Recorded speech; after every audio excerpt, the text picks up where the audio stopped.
Zoom flash photography is not permitted during tournament competition. Brunswick, we are ready to begin competition.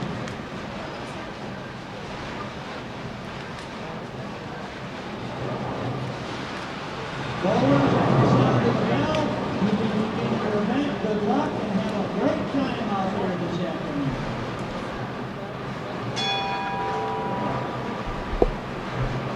Good evening, ladies and gentlemen, and welcome back to Bowl TV. This is Matt Canizaro alongside Aaron Smith. He returns. We're here at the El Paso Convention Center for tonight's 5 p.m. team event. We are behind lanes 33 and 34, bringing you action live from the 2015 USBC Open Championships. We have a great broadcast for you tonight. Two very talented teams, and the highlight of today's broadcast, of course, Team NABR. Leadoff bowler Adam Barta, a recent Guinness World Record holder. We'll have details about that during tonight's broadcast. He is joined by world champion Scott Pohl, PBA standout Brian Waliczek, 2007 regular All Events winner Mike Rose Jr., and Rob Gotchall, who rolled 2 300 games here at the Open Championships. We'll have the lineups and the details for you as things get unfolded.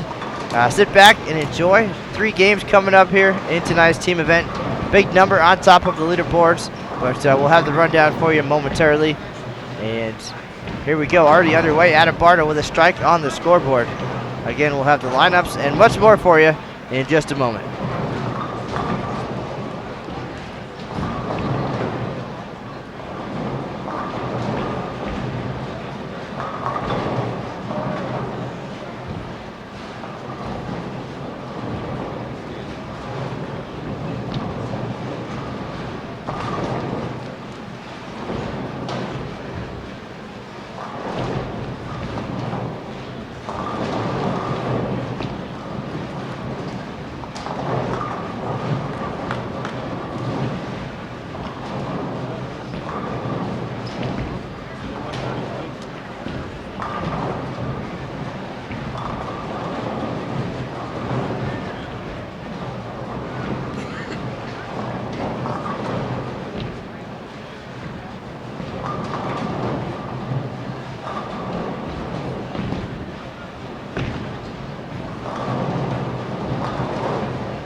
Do appreciate everybody joining us here tonight. Again, this is Matt Canizaro alongside Aaron Smith, and you're watching live coverage of the 2015 USBC Open Championships. And a very talented team here.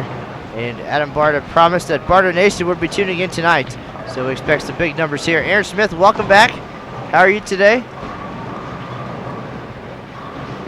Thanks, Matt, and happy to be back here on Bowl TV. It's been a while. I almost forgot how to get here, but luckily we're back and behind 2 pretty solid teams here. This should be a fun show. Looking forward to everyone chiming in. So we already got a lively crowd in the chat room. So we already talked about Team NABR. We'll talk about Strike Synergy in a second. Troy McClure. You may remember him from such live streams as today's. It's a Simpsons reference, Matt. There's the first one. Troy's leading off, followed by Gary Kenyon, Kevin Donahue, Robert Wiley, and Patrick Donahue. And of course, Team NABR. Those guys need very few introductions.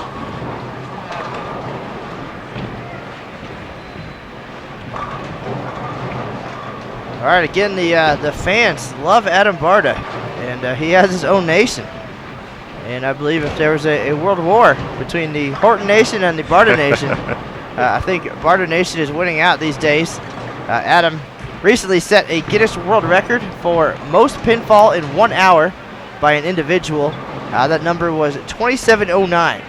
Certainly, folks out there, do the math. That is a lot of hard work and for a good cause. And we'll have details on that cause as well. We'll have lots of good notes and numbers here for you later tonight. And the Barta Nation, Adam already wants to send a hello to his wife Marcy and his kids Logan, Blake, and Brooke. And of course, all of Barta Nation, thanks for tuning in. And if your friends are not here, let them know. Send them a note. Get them to tune in. So the number these guys are chasing, 33:59 in the team event. Junior Team USA Support 1 from Las Vegas, led by Eric Vermelia. And those guys took home the Team All Events title back in 2013, so they're the real deal. And they had a solid performance here. Really set that bar high. And the Barta Nation and Team NABR, they've been in town all week. Did 2 practice sessions on the showcase lanes today. So they can see this team pattern a little bit and get an idea what their strategy is going to be. And the 2 hours gave them an opportunity to see the transition a little bit and come up with some ideas. And of course, we'll see all of that go to work here tonight. Again, lanes 33 and 34 here at the El Paso Convention Center. 2 hard-working teams, and they've been here getting comfortable all week long, taking advantage of everything under the roof here at the Convention Center. And they are very, very prepared for this year's team event. Team NABR finished just outside the top 10 last year at the National Bowling Stadium in Reno, Nevada, 34.95. Also had a nice performance in 2013, 33.61. We actually had their doubles and singles back in 2013. Live right here on Bowl TV. So we're excited to have this group back, and I already see the numbers in the chat. Folks are excited to see these guys once again.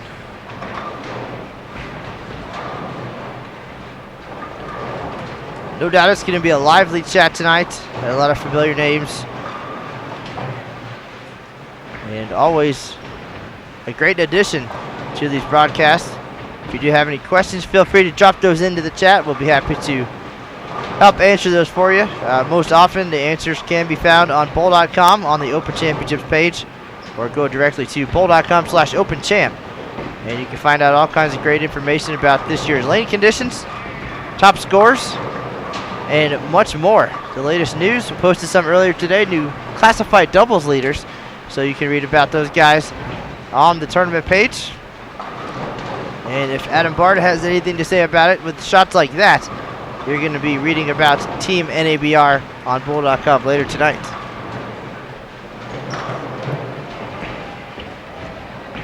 Yeah, the accolades for this group already announced out here for everyone in attendance. Of course, you already mentioned Mike Rose, the 2007 regular all events winner. Mike R. came back in 2008 and actually took over the lead in all events, ended up finishing 3rd. So nearly back-to-back all events titles for Mr. Rose in 07 and 08. Rob Gotchall, one of 28 bowlers in tournament history with multiple 300s on the tournament lanes here. Got his first one in the 2002 team event in Billings, Montana. He also had one in singles in 2010 in Reno, Nevada. Former Team USA member as well. Brian Waliczek, of course, a collegiate standout. He's also fared very well in the PBA Regional Tour.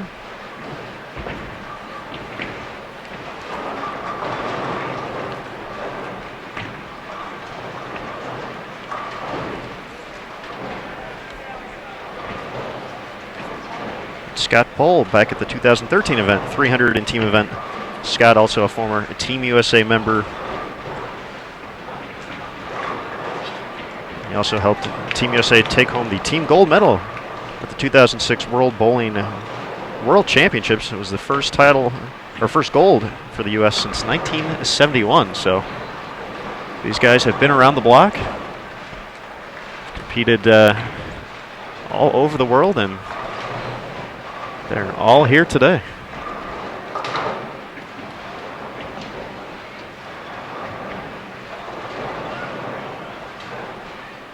Well, Aaron, a lot of great accomplishments for all 5 members of Team NABR, and some close calls here at the Open Championships. But of course, that coveted eagle still within reach, but so far unattainable. And of course, that would be a great addition to any resume And these guys always on the verge. Of course, Mike Rose Jr. having that honor back in 2007 and would probably like nothing more than to share that feeling with his teammates.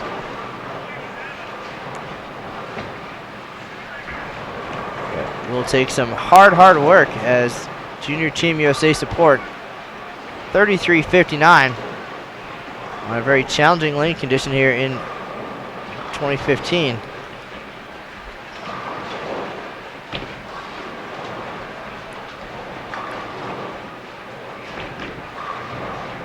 This year's team pattern, 38 feet in length. You can see the graph with all of its pretty colors on bowl.com. Give you a good idea of what you're seeing here. And again, these guys took advantage of the showcase lanes, an opportunity to rent a pair of lanes for 1 hour to get a look at this team pattern in the exact same environment you'd be bowling here at the Open Championships. The showcase lanes just on the other side of the El Paso Convention Center. Lanes that were installed at the same time. And for $150, you and your team can spend that hour testing your game plan.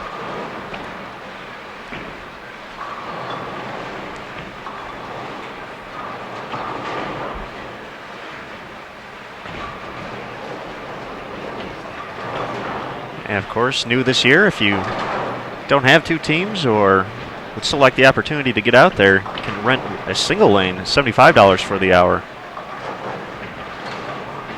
So plenty of opportunities to make it out to the showcase lanes, also home to the Bowlers Journal Championships. You can get a look at the doubles and singles pattern.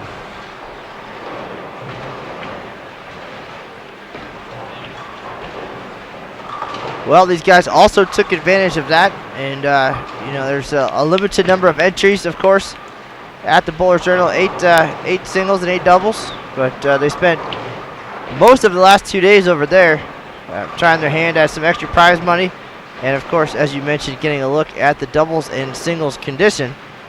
This, in one aspect, is a bit of a marathon. Team all events, of course, arguably the most coveted title here at the Open Championships is the compilation of all 5 members, all events totals, and Junior Team USA support doing work there as well, shooting a monster number, 10,064. So average of more than 223 a game. And they got that, of course, with their great head start in the team event 33:59, but still had a bowl exceptionally well in doubles and singles. So Team NABR and Strike Synergy looking for the complete experience here and doing all the work they could to get ready to chase down both the team number and the team all events number.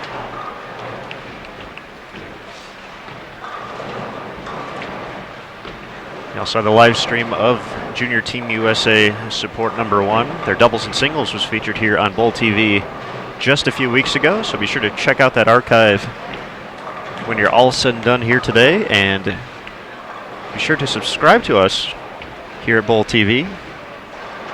And of course, if you want to let the world know you're watching on social media, by all means do so.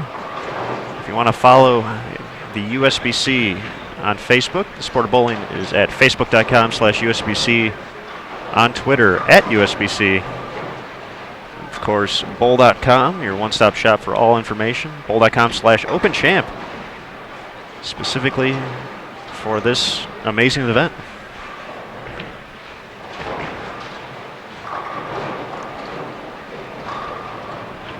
Again, if you want to see the lane condition for this year's team event or doubles and singles, visit bowl.com/OpenChamp. Click on the lane conditions tab, and you will learn everything you would like to know, except how to play them. That's one that you'll have to figure out on your own, and hopefully a little bit of hard work will get you prepared for this year's Open Championships.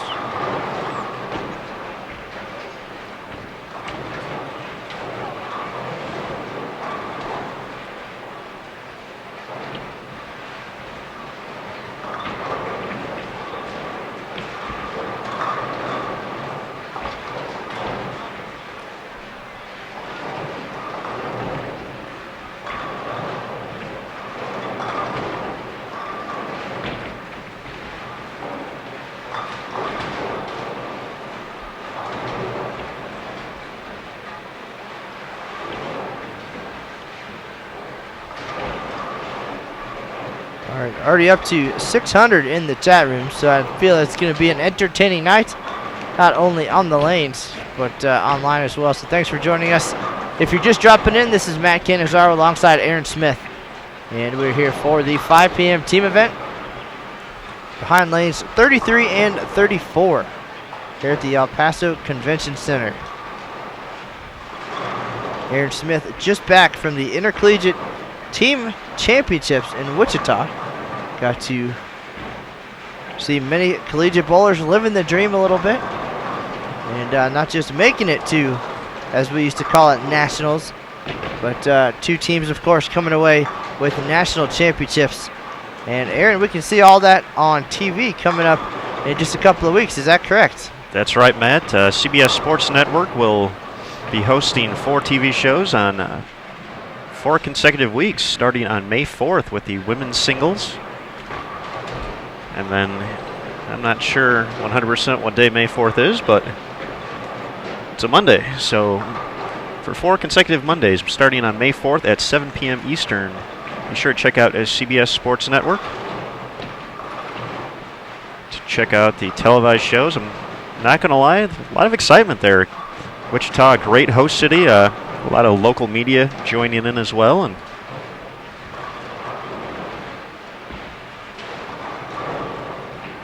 well, always great to see that media support, and of course the interest by the community. Wichita, a big bowling town, and El Paso turning into a big bowling town as well. We had the women's championships here back in 2010. The city learned a lot and has really opened up its arms for the bowlers here in 2015. Bowlers having a terrific experience in and around town. And Team NABR also taking advantage of being in the Sun City. A lot of great food destinations, scenery, different things to do besides bowling. But we're seeing great support by the community and the media here.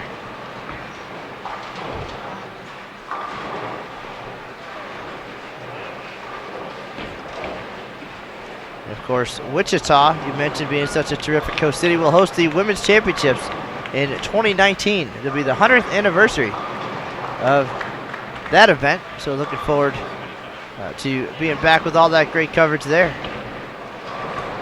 And we see our first mistake tonight by Mr. Barta. Started this game with the first 3 strikes, and now he's looking at a tough split here on lane 33. But a lot of communication on this team as well, not only in preparation, even though they've come from all corners of the country. Adam from Ohio, Scott Pohl from Minnesota, Waliczek from Michigan, Mike Rose from upstate New York, and Gotchall now living in Clarksville, Tennessee. But a lot of communication, I'm sure, over the months as they got ready for this event. And again, they've been in town all week doing their homework. So we'll see how that translates to the scoreboard here tonight.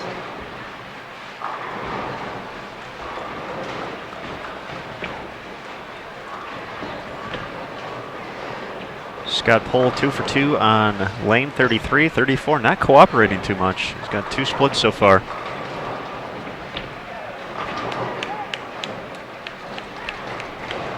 So we'll see if he makes the right adjustment on 34 next time up.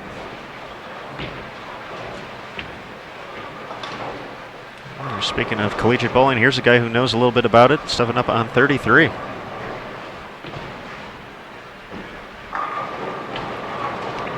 Great shot there by Waliczek. I actually told him my Waliczek story the other night while we were having dinner with this group. My very first game in college bowling. We bowled next to Waliczek and his Saginaw Valley State team.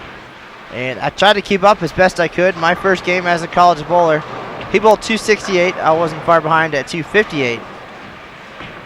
And that was the highlight of my career, and it was all downhill after that. I was going to say, you got too close to the sun too early. Well, we actually had a chance to knock his team out of the stepladder, and somehow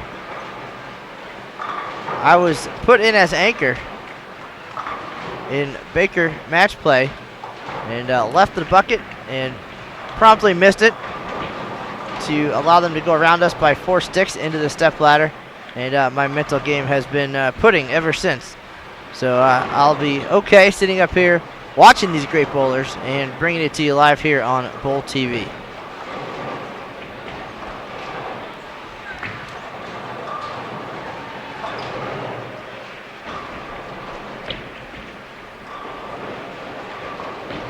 It's all about knowing your role, Mr. Smith, and we learned a little bit about that watching a great video today about 2015 Hall of Fame inductee Gus Yanaris. And he is as they said in the video, a spark plug for his team as the leadoff bowler. And he's there to keep the mood up and light,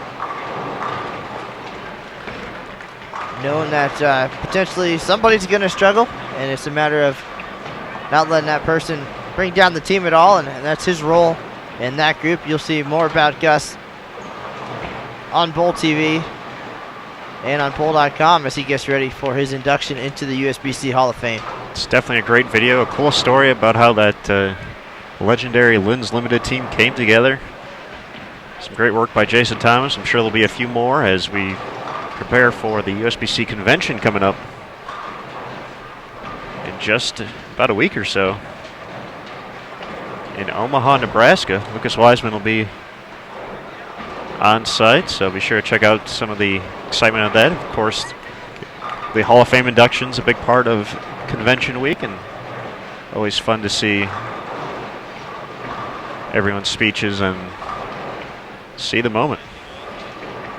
Well, that team, of course, Lynn's Limited, very accomplished here at the Open Championships.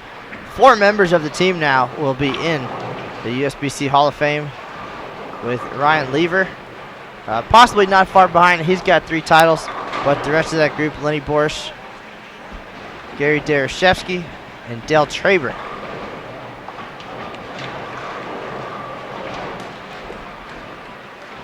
Now we've got 5 players here on tonight's broadcast with Hall of Fame potential. All still relatively young, long way to go.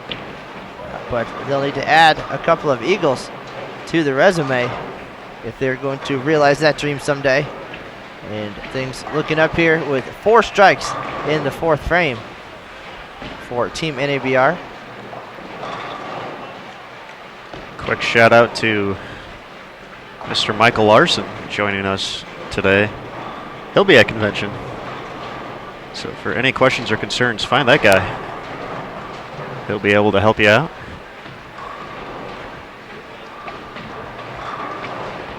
Mike also found some success here at the Open Championships back in 2012 in Baton Rouge. Perfect game during, I'm not going to remember the event, Matt. You were there. If I remember correctly, it was during doubles. Certainly a moment that he will never forget. Now he's famous, more famous than he already was. From his collegiate bowling days? That as well. Mike, a star at the University of Central Florida. And now world famous here at the Open Championships. Thanks for joining us. A lot of familiar names in the chat room tonight. Thanks for being here as the crowd continues to grow. Scott Pohl and Adam Barta said that they are hoping and expecting for 1,000 viewers at any given point tonight. And as they get warmed up, so too will the chat room and the numbers.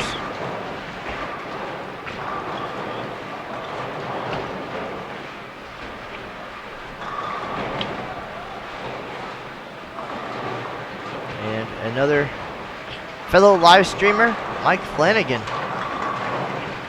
checking in as well. Thanks, Mike, for joining us. I hope all is well. And Team NABR, their last live stream appearance was during doubles and singles a couple of years back, and they put up some good numbers and were pretty entertaining for us from the National Bowling Stadium. They certainly do have a solid fan base, so we did not want to deny the fans what they want here in 2015. How could we? And, some new folks checking in as well. So welcome to new and old friends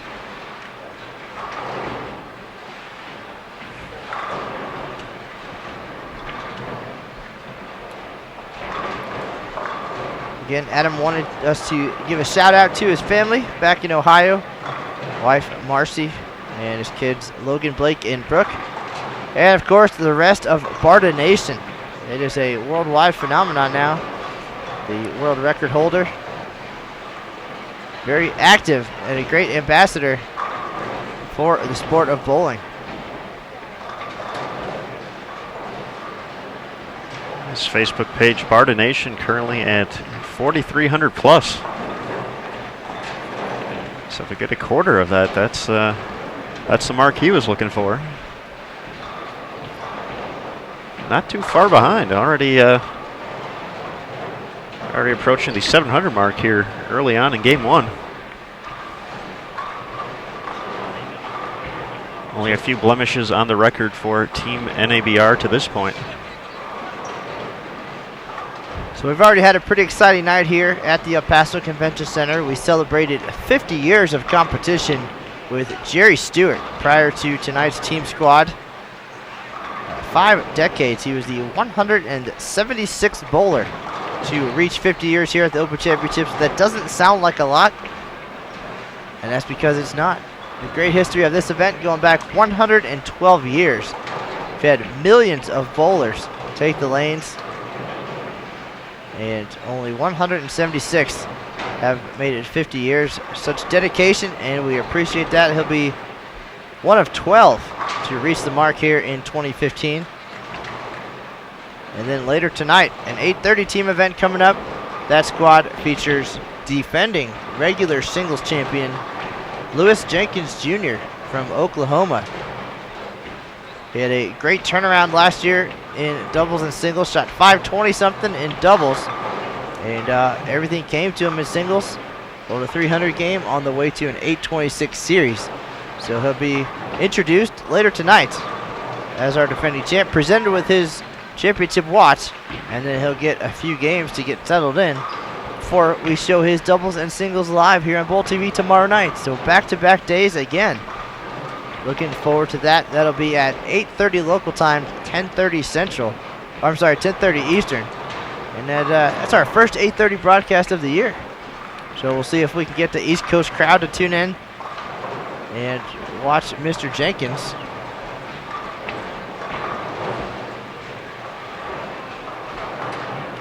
Right now, Mr. Gotchall and Mr. Rose firing on all cylinders, 3 in a row.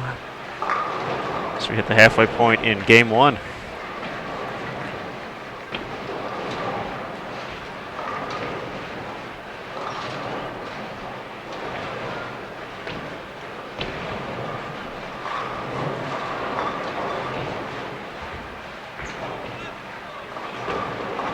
Back-to-back splits on 33 for Barta.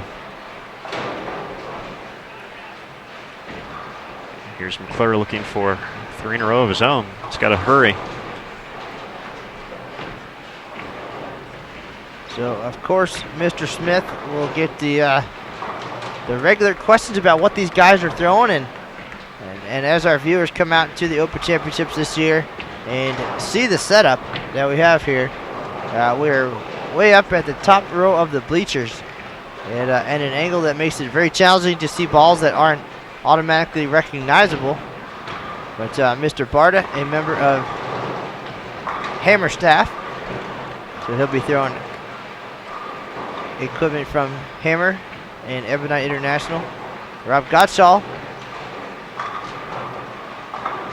works at the company, so he'll be throwing that equipment as well. Mike Rose Jr., a Storm staffer, so his equipment will likely be Storm and Roto Grip. Good assumption there, Matt. I know that is minimally helpful to the folks out there, but feel free to reach out to these gentlemen and find out what they were using and when.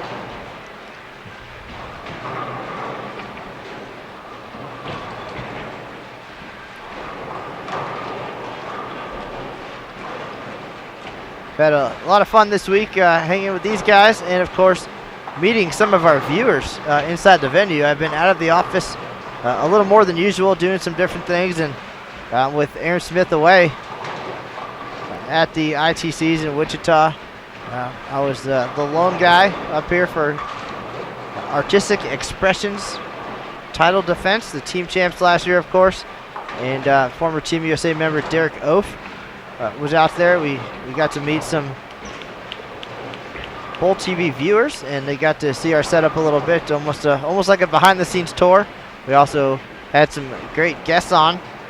We talked to Pete Thomas at one point of Artistic Expressions, and then we had Natalie Savant on, and looking to replace Erin as she gets ready for her summer vacation. Surprised it took you so long to go that route, but I appreciate you letting me back after my sabbatical and traveling the nation.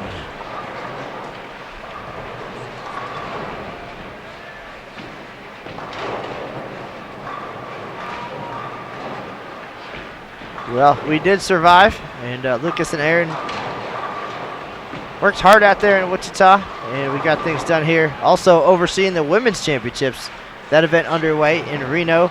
A lot of big news there already. You can read about that on bowl.com, and we've had some highlights on the official Open and Women's Championships Facebook page, so remember to like that page and see what's going on at all of our championship events.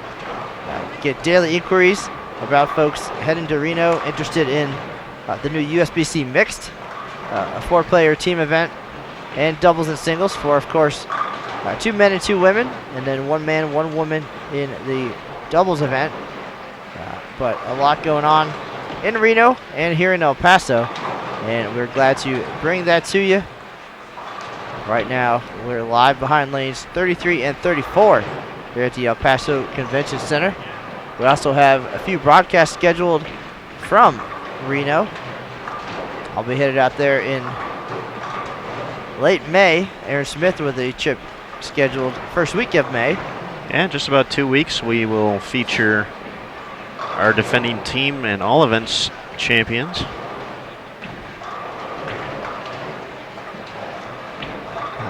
On May 7th, Linda Barnes, Tennille Milligan, Shannon O'Keefe, and Kendra Gaines make up Team Believe in a Cure.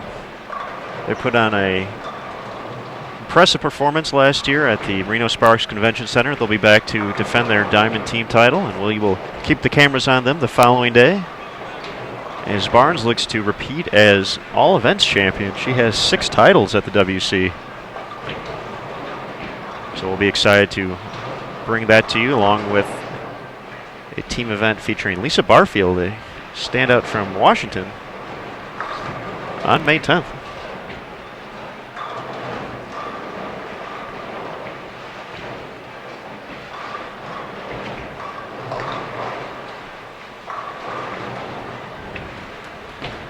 All right, so a lot happening in the bowling world. And you can, again, keep an eye on things on bowl.com.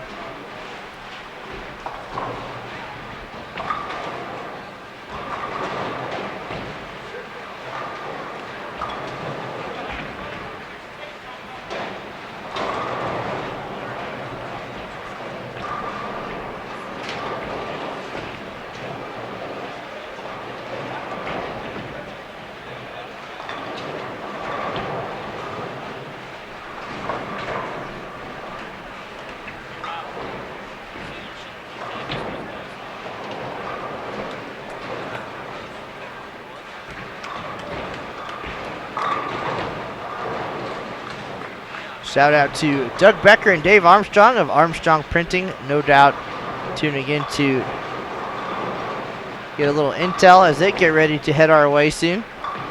These guys will be here in about a month, along with some Ronnie Horton guy and all his followers.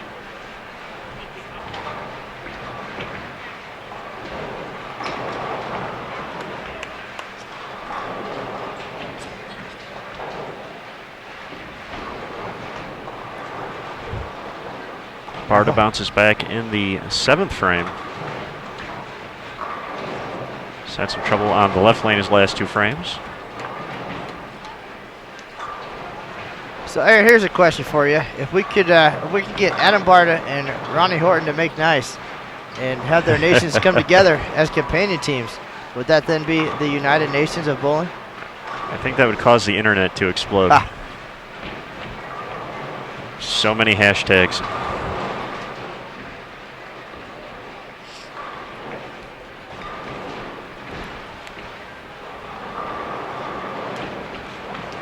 We would need more cameras.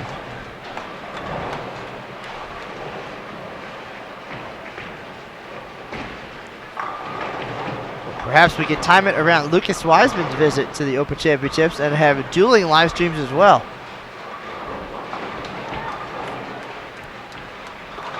And then we'll see. We'll have the Horton Nation supporters in one chat room and Barta Nation in the other.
Once again, the number on top of the standings, 33-59.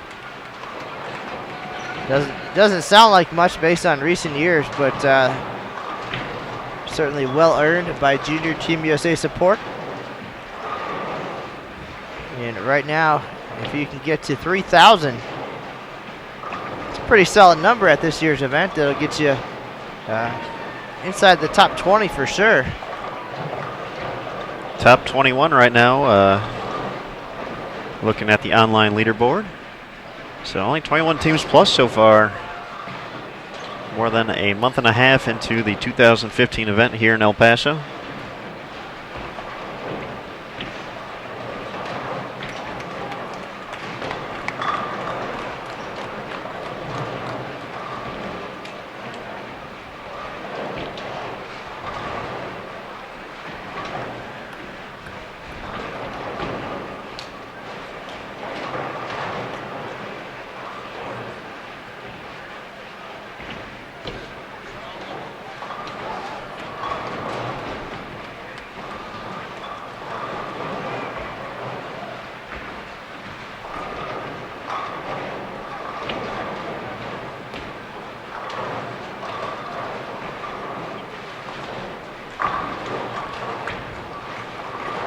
Gotchall having no problem with this 38-foot pattern out of the gates here. 6 out of 7.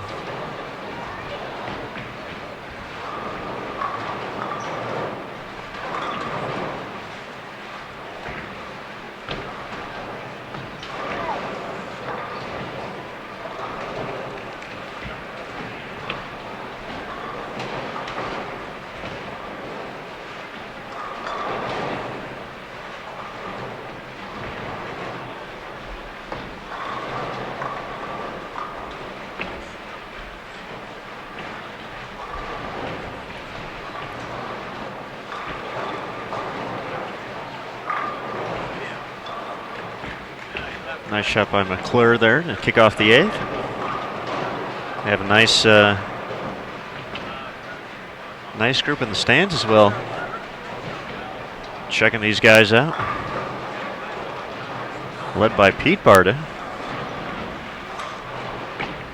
Frankie May getting in on the action as well. Well, this definitely is the place to be. The stand's full. 830 squad definitely out here taking notes. Watching Team NABR and Strike Synergy. These guys always around the top 10. Had a good run in doubles a couple years ago. and last year as well. So always a threat and a great way to get an idea of what's going on out there. You mentioned Pete Barta, a big supporter of his brother and the sport, always doing work to get the word out about all the great accomplishments and performances from Adam and his teammates. And I had a chance to sit down and talk with these guys a little bit on a quiet night in Reno last year. We had a kind of a slow day, and they were at the Bowlers Journal. They got done. We just talked a little bit about how things work behind the scenes and why and how we do what we do. And it was great to have that opportunity to get to know the members of this group that I didn't already know from over the years.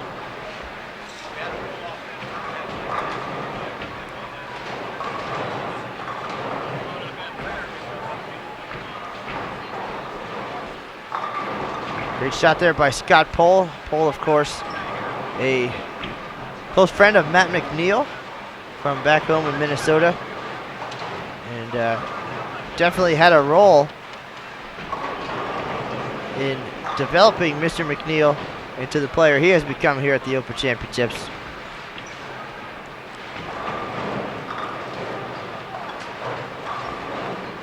McNeil and his crew, featuring soon-to-be inducted Hall of Famer Sam Lanto, going to be here in just about 10 days or so.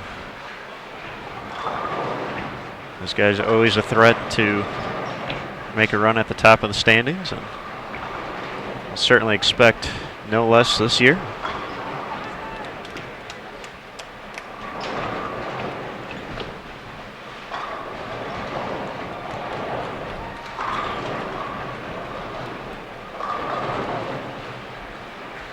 Bonus points going out in the chat room to Mike Flanagan for actually spelling McNeil correctly. Well done, sir. Well done. Pushing nearly 800 live. So we appreciate everyone's support here on Bowl TV, joining us for Team NABR.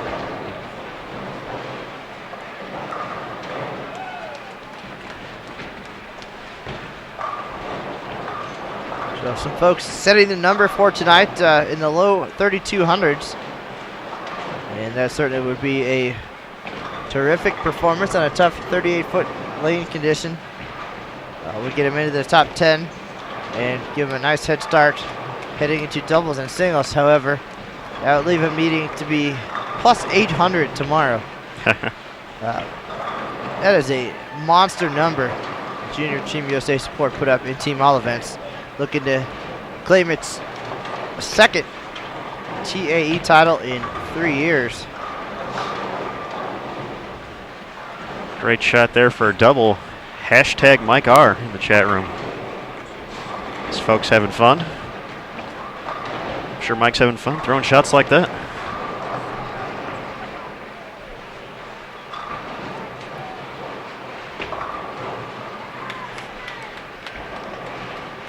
We saw a lot of Mike Rose back in 2007 and 2008, of course. Took home the all events title. 2198 was his number back in 07, and he came back. And one of the most entertaining marches down center aisle, I think, that I've experienced as we introduced him as a champion for the first time. And then he took the lead, nearly held on. Certainly a gutsy performance late in singles that year to get to the top spot. Came up a little bit short, finished third. But a memorable couple of years for him, of course, and for us having him in the spotlight. Matt, I'm going to ask a question I don't know the answer to, so feel free to shrug this one off, but what made that march down center aisle so entertaining? Mike has a very bright personality, and there might have been a little bit of dancing involved as well. So that's right up there with the Matt McNeil Hulk Hogan entrance as he ripped his T-shirt, coming out like it was the big cage fight coming up. Yeah, that was certainly a memorable one back in 2013.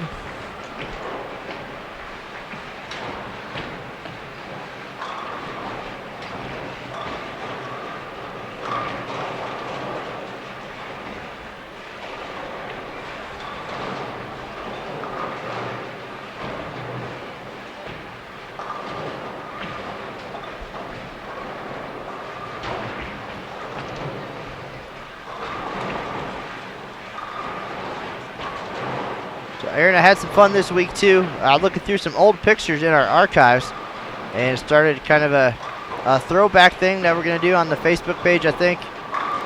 And we'll call it Sentimental Saturday. There were some doozies in there, and it only goes back to 2002, digitally at least.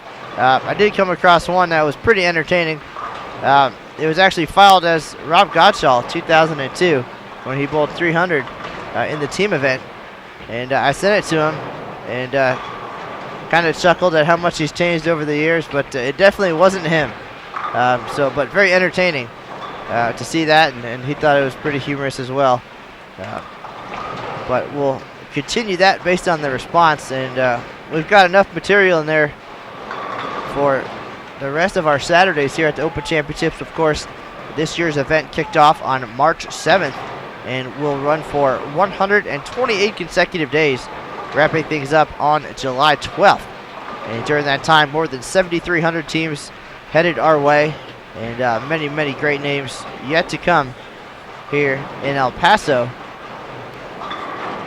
And we'll have some of your favorites here on Bowl TV. You can find the live stream schedule on the Open Championships page. Just click on the information tab, and you'll see a link to the live stream. Great shot there by Mr. Donahue.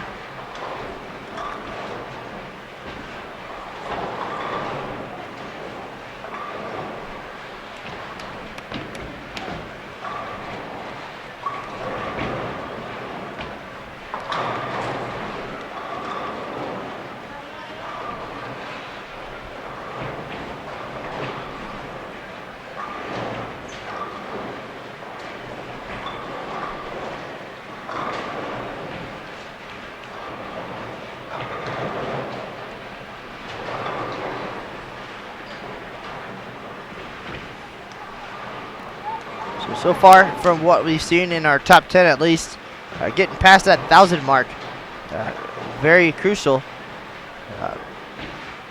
Certainly not mandatory. We have some teams in the top 10 started out a little bit slowly, 950, 960, and then had to do some work the rest of the way. Of course, a lot of strategies involved with getting the lanes to open up and yield some big numbers as the night progresses.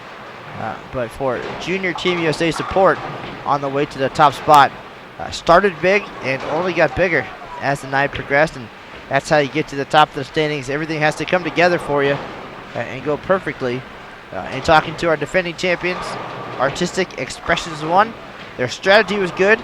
The lanes gave them what they were hoping, and they just didn't execute. Didn't throw the good shots when they needed them, and left some splits, missed a couple easy spares, and made the top 10, but came up short of back-to-back titles here. So they know very well that everything has to go your way. It did last year on the way to a record score of 37-20.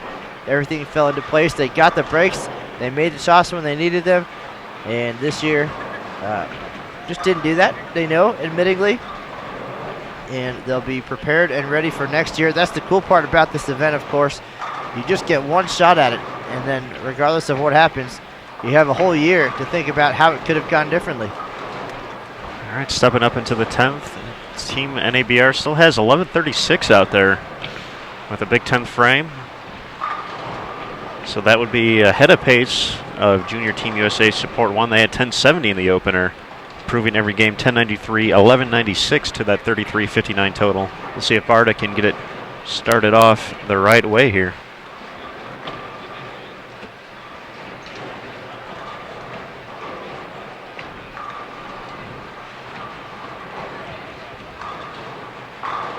That's how you do it.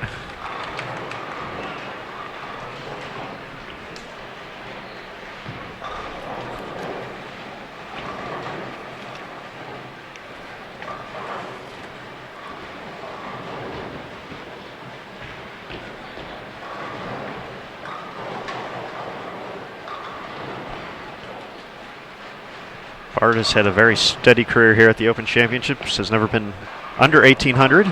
Catches a nice break there, crossing over. High of 2064 back in Albuquerque in 2008. This is his 14th tournament. He's going to bounce back from a few opens and be in the two teams here with the with one more strike.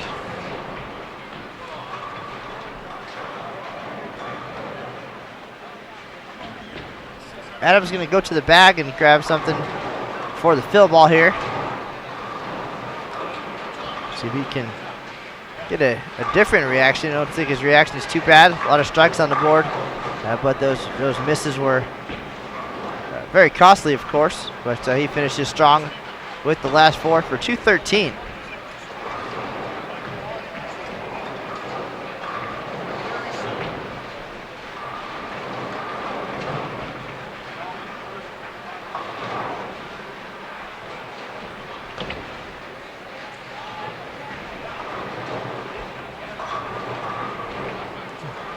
See if Scott can keep it going here on 33. Hasn't missed yet on this lane.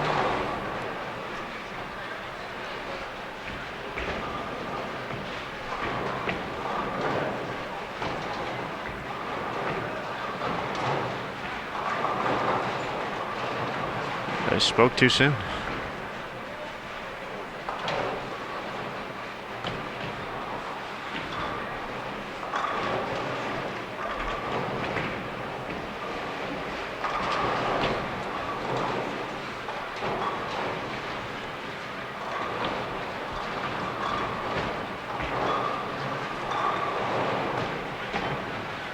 Not a bad start so far for Team NABR. Tell your friends. We've got live bowling going on here from the 2015 USBC Open Championships in El Paso, Texas. Matt Cannizzaro alongside Aaron Smith. We're in the final frame of game number 1. And it only gets more exciting from here. So tell everybody, get on Facebook and Twitter.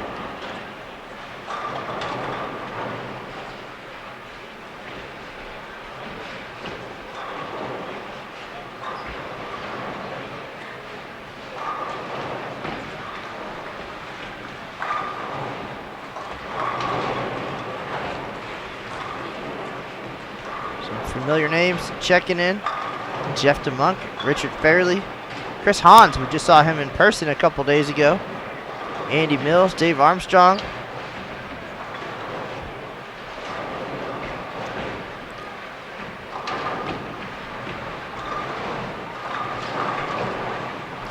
Waliczek gets the first one. A question in the chat from the legendary Mike Worm about the highest first game so far this year. Does look like that 1070 out of Junior Team USA support number 1. Bowling with Leverage Pro Shop out of Arizona put up 1056.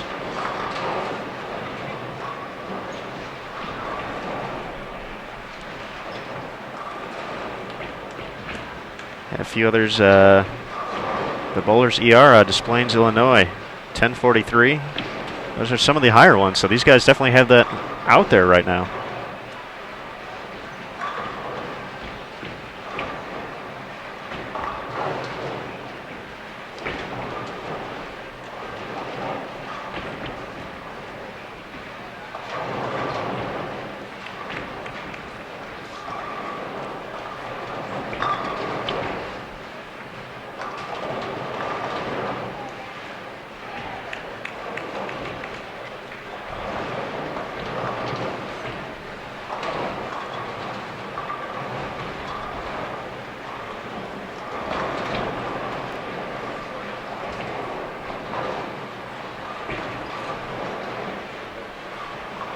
Of course, Aaron, we can't forget tonight's appearance from Andy Morton, all the way from Anchorage, Alaska. So not quite global, but pretty darn far away. We have officially hit the 900 mark. 901 according to the screen right now, so welcome everybody. Let's keep it going. Just at the end of game 1 here.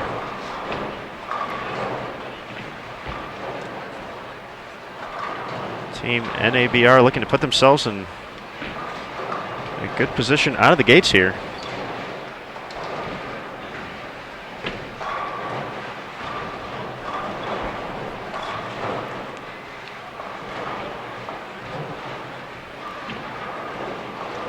Strike synergy struggling a little bit here early on.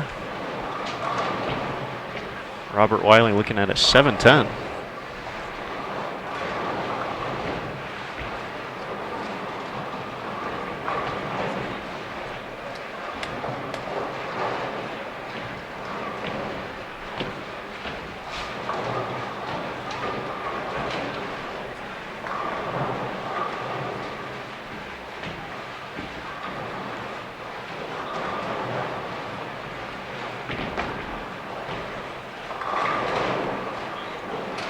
Rose connects on the first shot.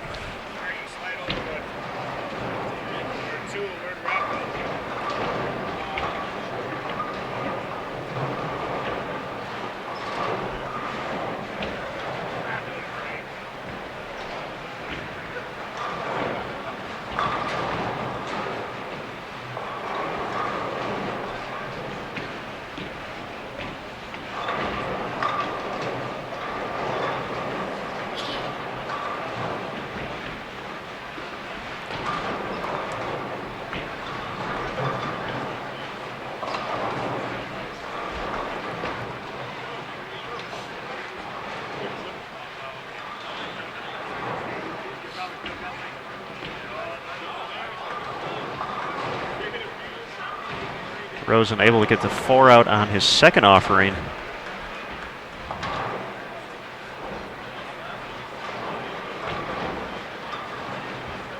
.1080 the max for these guys right now. That would be the highest game of, or highest opening game of the year.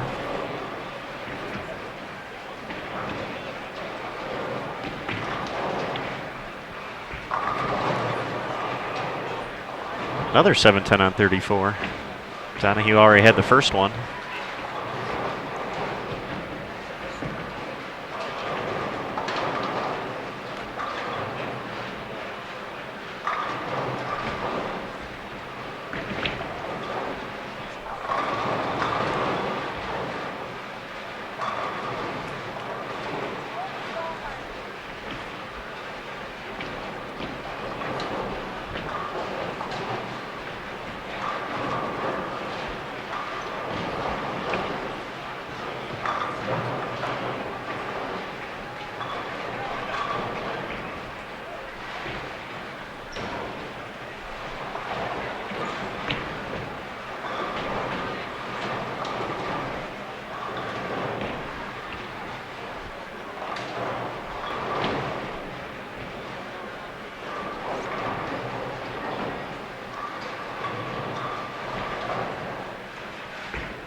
String of strikes for Gotchall ends at 7.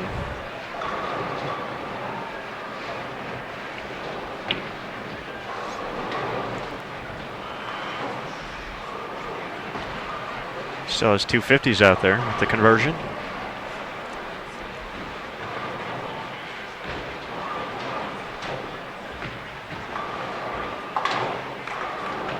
Definitely a solid start for tonight's broadcast. Strike synergy a little bit behind at 887. But team NABR National Amateur Bowler Rankings be in the 1050s here.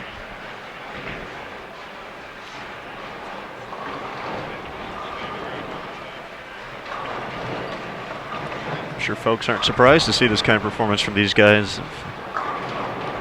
Been threatening the past few years to take a top spot in the team event. Off to a great start, 257 for Gotchall. 10:57, the final number.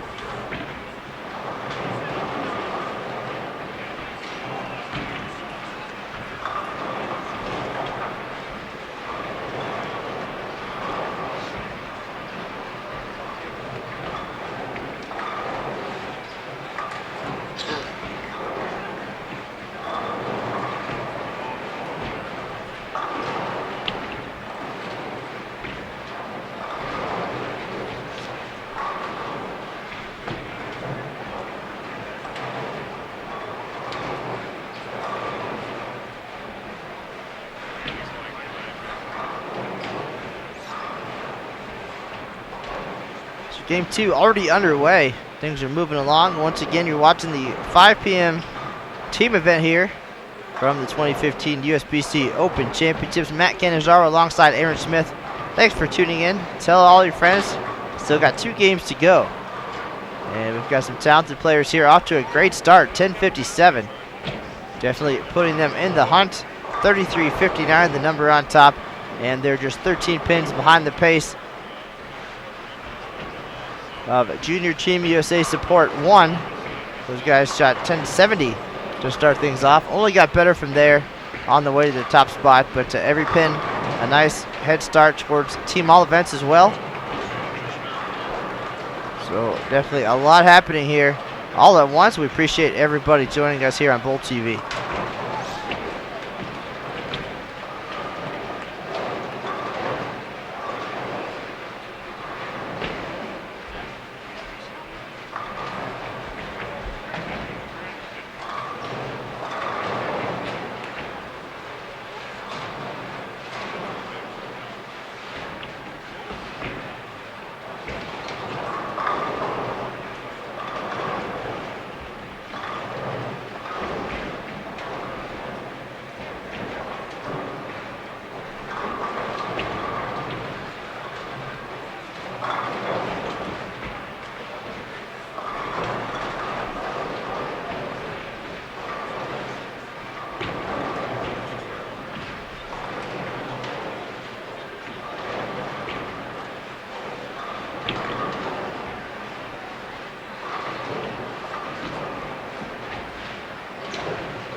Mike Rose Jr.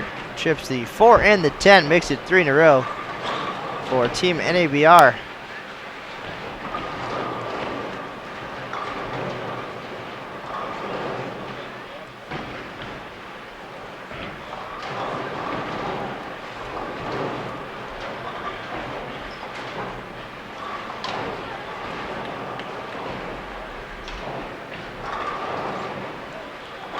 So Mike went to the bag, made a ball change, or about to make a ball change, but of course one of the tricks to this whole 3-game sprint is to keep up with the transitions and make the right guesses as far as what's happening out there. Not a lot of room for trial and error, but that's definitely where the showcase lanes come in handy. You get yourselves an hour and the chance to throw shots and see how the lanes are going to transition, and that will help you with your educated guesses along the way. This year we're using Kegel Ice Oil once again. Made its debut back in 2013 and designed to hold up longer and transition less. So moves that might have been logical a few years back will take a little bit longer here on this new oil.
Here we've got greetings from the UK, so appreciate the global support here on Bowl TV.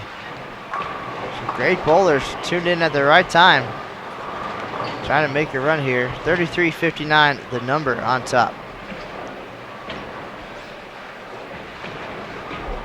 Well, when you have a Guinness World Record holder on the broadcast, you're gonna get the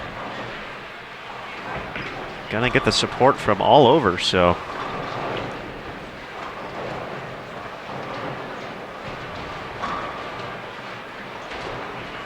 Once again, thanks everyone for tuning in. Dipped a little bit below the 900 mark for folks watching right now. Put the word out on Twitter that we were waiting for Barta Nation. They put up a goal of 1,000 folks tuning in live. We're almost there, so feel free to share on your social media outlets. It's time to turn into Bowl TV.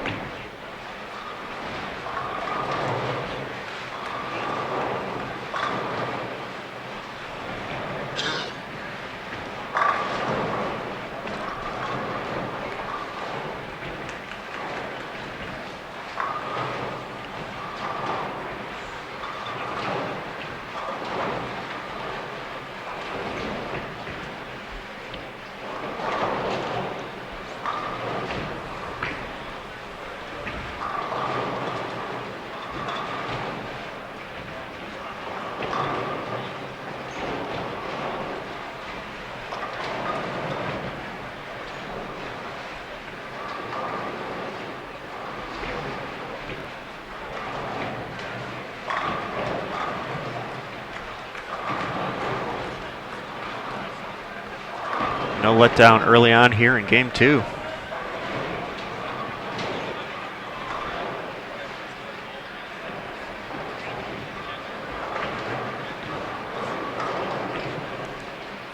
Once again, 33-59, the number of these guys chasing. Junior Team USA support number 1 out of Las Vegas. Talented group is also on top of the team all events standing. 10,064.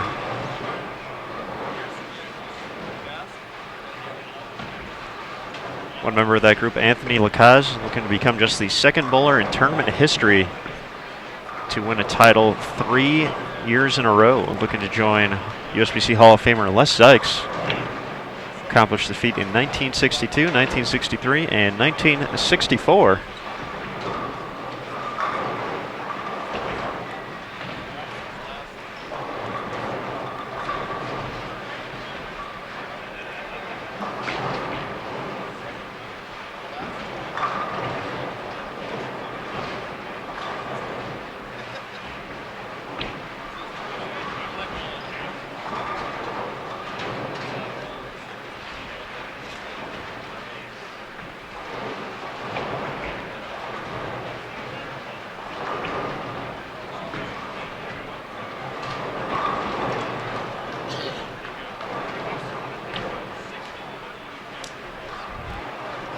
Great shot by Rose there. Hashtag Mike R, everybody.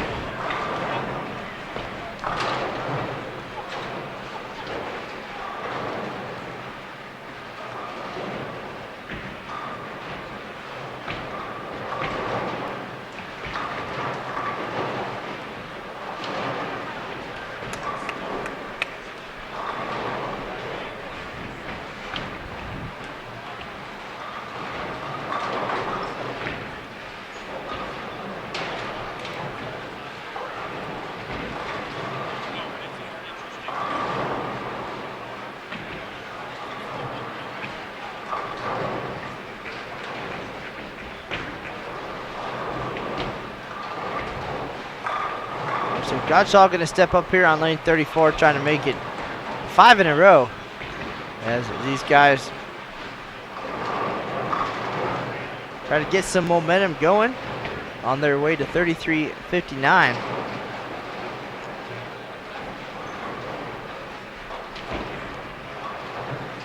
A little bit of chatter in the chat room about the strategy being employed here by Team NABR. and how it may benefit or hurt them as the 3 games progress. Brandon Tarabek checking in. He's part of the team hashtag Team Doyle. Currently in second, 32-31. So those guys know a little bit about this year's pattern.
All right, business about to pick up here.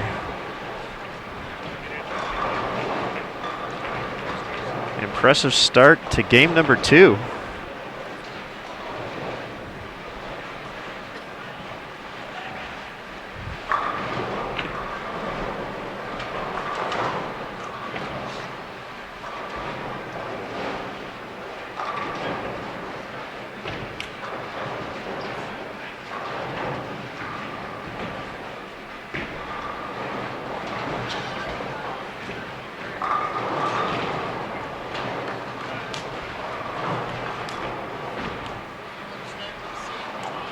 That is a team 9-bagger for NABR.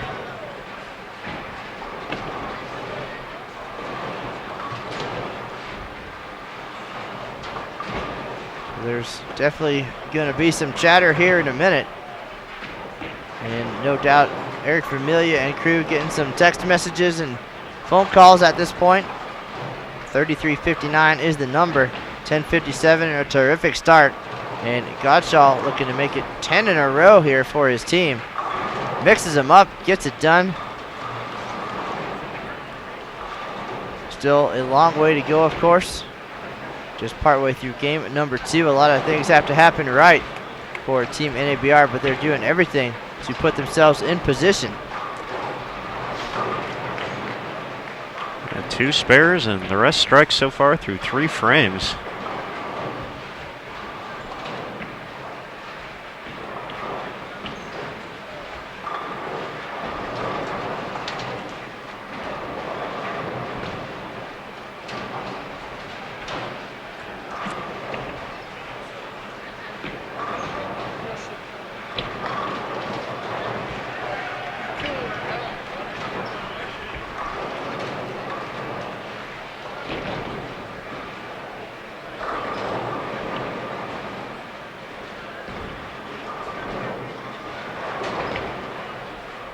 We're getting closer to that 1,000 number that Pohl and Barta we're hoping for tonight. I think if they keep striking, we're certainly going to see those numbers go up.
So the team 10 bagger ends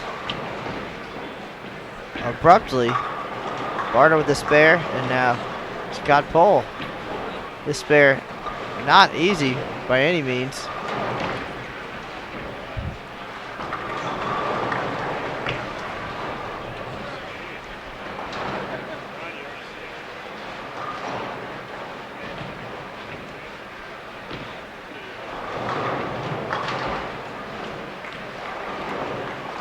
Scotty picks it up. Everybody clean through 4 frames so far. He showed you. That's why these guys are world champions. Scott Pohl, of course, won the team gold medal with Team USA at the World Championships in 2006, breaking a 35-year drought for the Americans.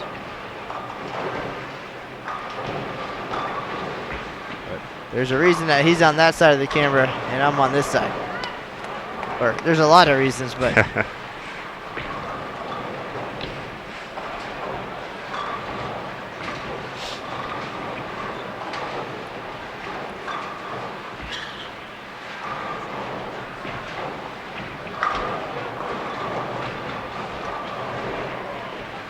Seven-pin doesn't tumble for Waliczek.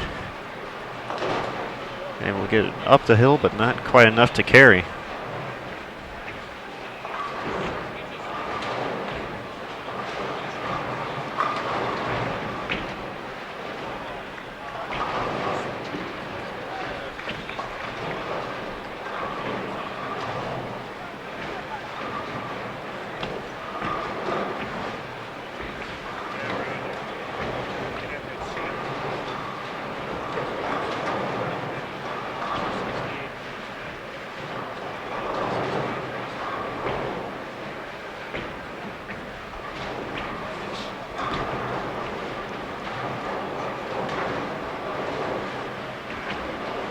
we appreciate all the support in the chat room today and the kind words, of course, and all the helpful folks answering some questions for us.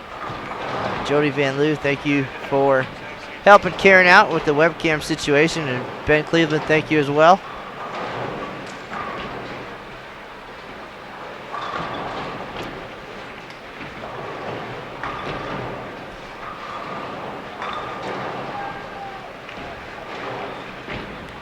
First open for Team NABR. Waliczek unable to convert the single pin. See if Rose can pick him up here. There's a corner pin of his own.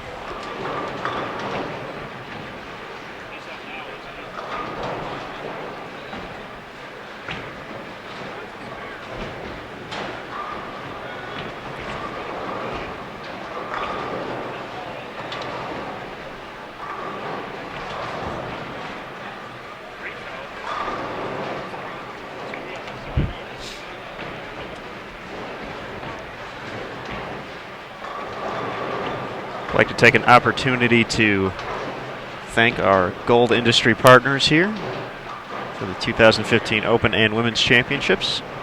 Kegel, Columbia 300, Hammer, and Storm. We appreciate their continued support of these great events.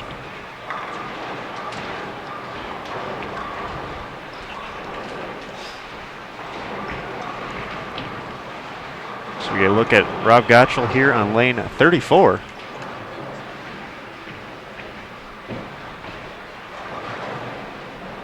See if Rob can get him back on track here.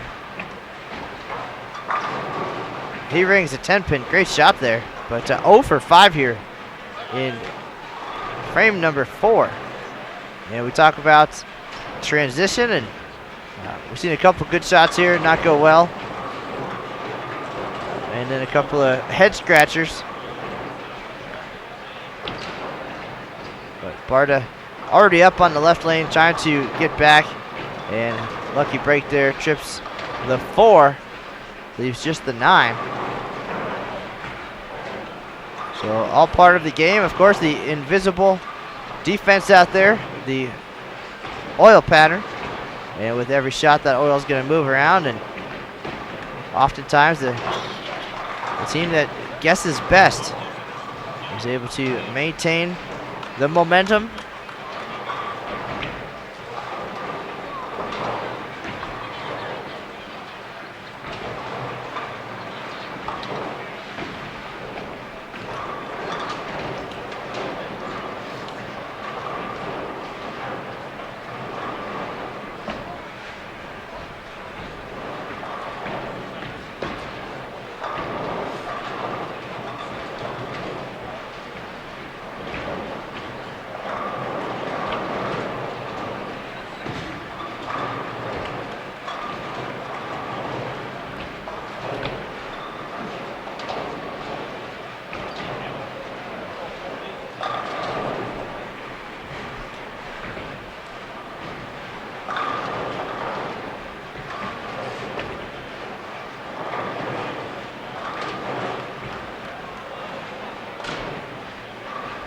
And Pohl delivers here to get things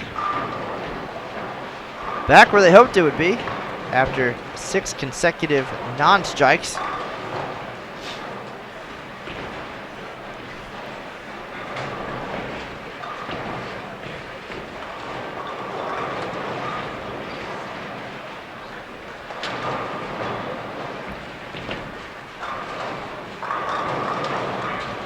Waliczek back on track here in the 5th frame.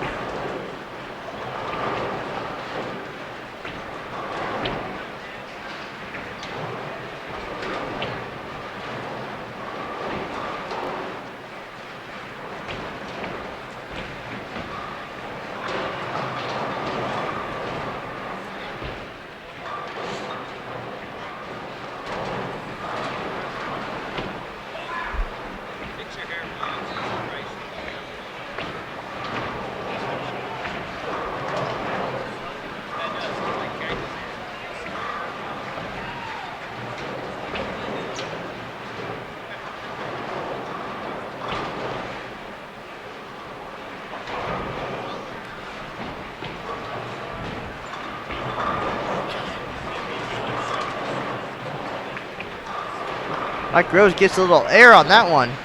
And dead flush for 3 in a row. Well, looked like he might got that one a little bit left to target, but just found some hold out there. And just like that, these guys back on track.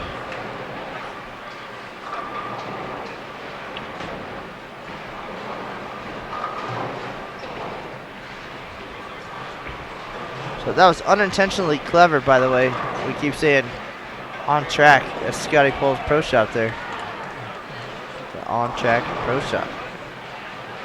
I didn't even realize I did that. Free advertising. Bill's in the mail, Scott.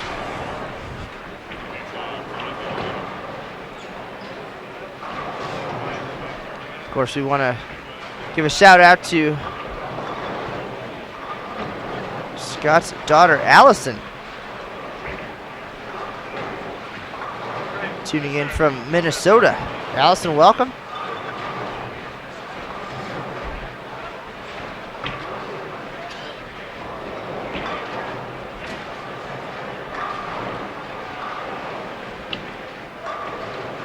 Have a few folks checking in on social media as well, so welcome Alice Kruchek. Mike Dugan checking in. What's up, Mop? Chris Cundiff, be out here in a few weeks. So I appreciate everyone sticking by. We still haven't cracked that 1,000 mark. 925, still pretty impressive though, so fantastic showing by Barta Nation and all the fans of #MikeR. Not too bad. Maybe another Team 10 bagger will generate some interest out there. It's just getting past dinner time here in El Paso, so perhaps all the folks on the East Coast getting settled in for the night, hoping to tune in for some great shots like that by Rob Gotchall. Rob shot 257 in the opener and makes it 4 in a row for his team here.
Good friend Chad Newman checking in.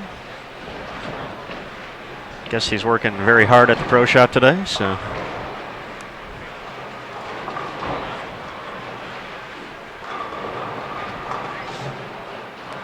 Here's Scotty stepping up on lane 34.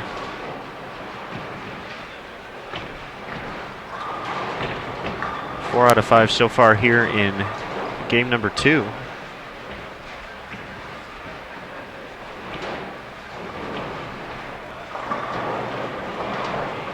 Comes up light again on 34.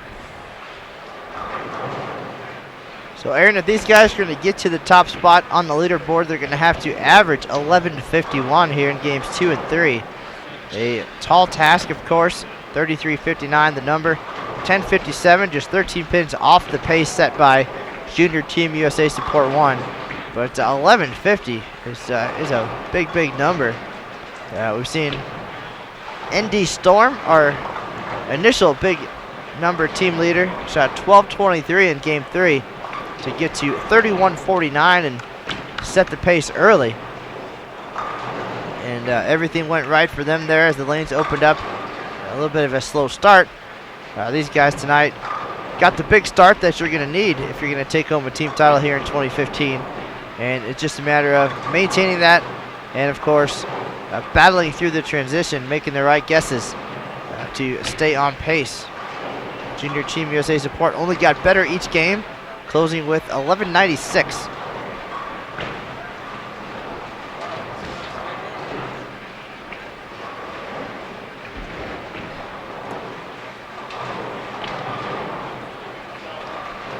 Certainly a tall order ahead of them, but giving themselves the opportunity to make a run here, and that's all you can ask for at the Open Championships. So I mentioned one time a year you Get to lace up here at the lanes. And well, they made a nice run at it last year. Ended up just outside the top 10. Left a few sticks out there. I bet you every team that comes off the lanes here feels that way, even the eventual winners. But looking to improve on last year's 11th place finish. I know Barta and Gotchall, I believe, had a nice run in doubles as well recently. So we featured Adam in 2012. He and Hugh Miller made a run in doubles. So right there on the verge. And things all just need to fall into place one time. But any struggles certainly won't be from a lack of preparation. These guys have been working hard in advance and this week in town for most of the week. We saw Rob on Thursday, and the rest of the guys rolled in the next day or two, and they've been hard at work at our side events all around town, trying to get some games in, get comfortable, and possibly take home a little bit of extra prize money, particularly over at the Bowlers Journal Championships. That's where we feature the doubles and singles pattern, and some good numbers. When I typed up the standings for the BJ today and got those up on bowl.com, I typed Rob Gotchall quite a few times, especially in the doubles event. So they figured something out, and I would expect nothing short of big numbers tomorrow in doubles and singles. They bowl at 1 p.m. local time, 3 p.m. Eastern. And should they do anything notable, we'll have the recap for you on bowl.com. You can also check out Facebook for news. That's almost news. We like to post some tidbits there every once in a while. But right now it's all about the team event and trying to chase down junior Team USA support.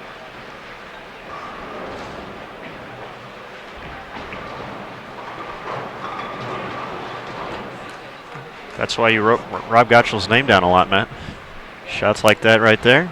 A few more folks checking in on the chat room. Matt McNeil must have known we were talking about him earlier, so welcome back, Mr. McNeil. Mr. McNeil. Spoiler alert.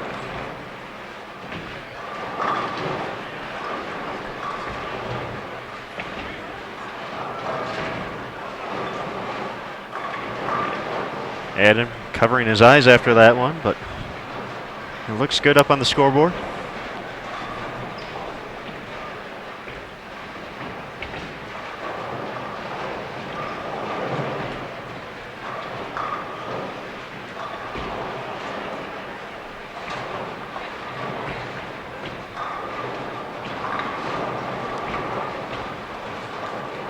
Trip 4 for Troy.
right, we're closely approaching the 1,000 mark, 982 currently tuned in. So thank you again, everyone, for your support here of Bowl TV.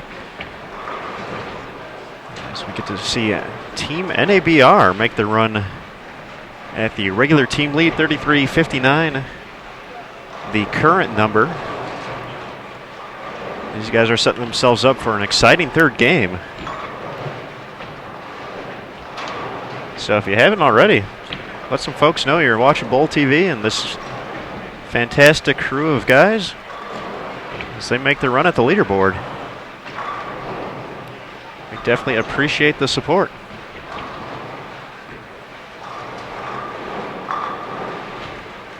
Three in a row for Gotchall to finish up the 7th.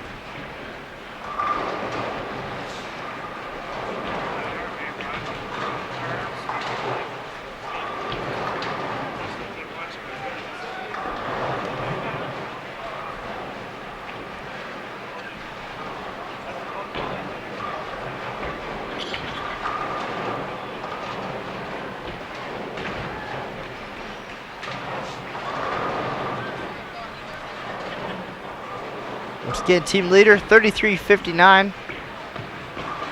Big number. These guys have to average 11:51 in games 2 and 3. If they're going to get there, regardless. High 31, 3,200 would be a nice number. Help them crack into the top 10 and give them a good head start for team all events. That number, pretty sizable as well. Junior Team USA support took the momentum of taking the team lead and blasted them in doubles and singles as well. 10,064. Big number on top. Even 3,200 here in the team event. They would still need to be plus 800 for tomorrow's 6 games.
All right, folks, this is just one of many live stream broadcasts from the USBC Open and Women's Championships this year. This is Matt Canizaro alongside Aaron Smith, and we'll be with you for about 30 broadcasts of the year here. And you can find the rest of the schedule at bowl.com/openchamp. Click on the information tab, and you'll see the live stream link at the bottom. It'll give you all that's coming up from the 2 events. A lot of great ones, including tomorrow night, our next broadcast, 10:30 Eastern, defending regular singles champ Lewis Jenkins Jr. This year's leading number, 785 in singles. And Mr. Jenkins will be here to see if he can repeat. Last year he took 826 to the bank after a slow start in doubles. Certainly made up for that and more. His name hangs over the lanes on the championship banner here. He'll be getting his championship watch later tonight, and he'll have 6 games to get comfortable and warmed up before putting that singles title on the line. You can tune in here tomorrow night, 10:30 Eastern. Bowl TV will be back. Right now, we're going to watch the end of game number 2, and of course the big finale, game 3, coming right up here. Thanks for joining us. Team NABR, thanks to you as well. The Barta Nation, thanks for joining us. Great spare shot by Scott Pohl to stay clean here in game 2.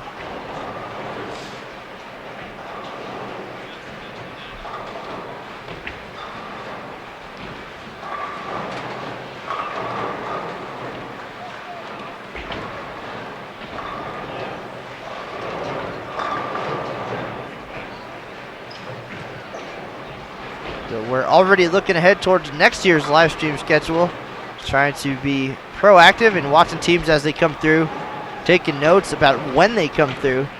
And of course, we'll start with a long list of possibilities, narrow that list down, and have the final schedule for you just before the start of next year's event. Will be in Reno, Nevada.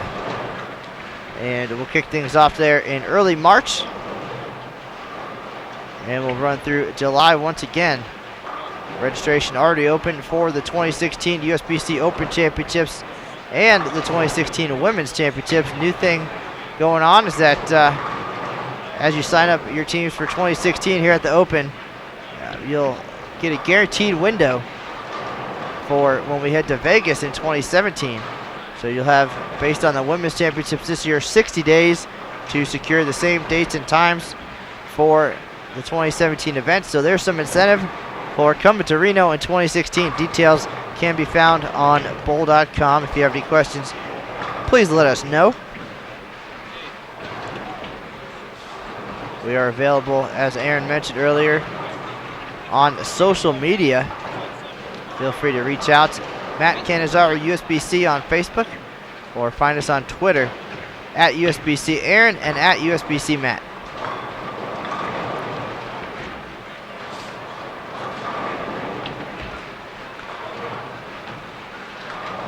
These guys well ahead of the pace they were at last game.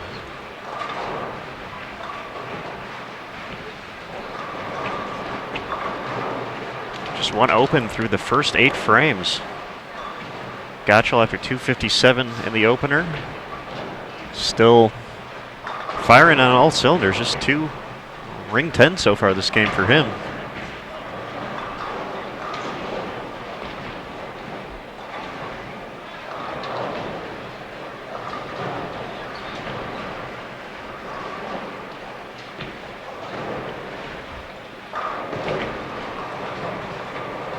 Just want to remind our folks in the chat room, please keep things appropriate. We have no problem sending you out the door. This is a family show here on Bowl TV. We're here to watch bowling and be entertained, and we want to keep things respectful and appropriate. We appreciate everybody's cooperation. If you're feeling guilty right now, then you probably know I'm talking to you. Mr. Smith, I appreciate you being on your best behavior here tonight. Welcome back to El Paso and Bowl TV. Thanks, Matt. And we actually, while you were laying down the law, we actually hit 1,000 folks. So we did hit the number. So congratulations. One of the best live streams we've ever had here at the Open Championship. So we appreciate everyone for tuning in once again.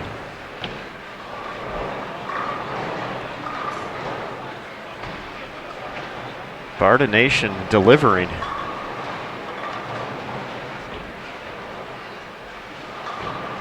Along with hashtag Mike R.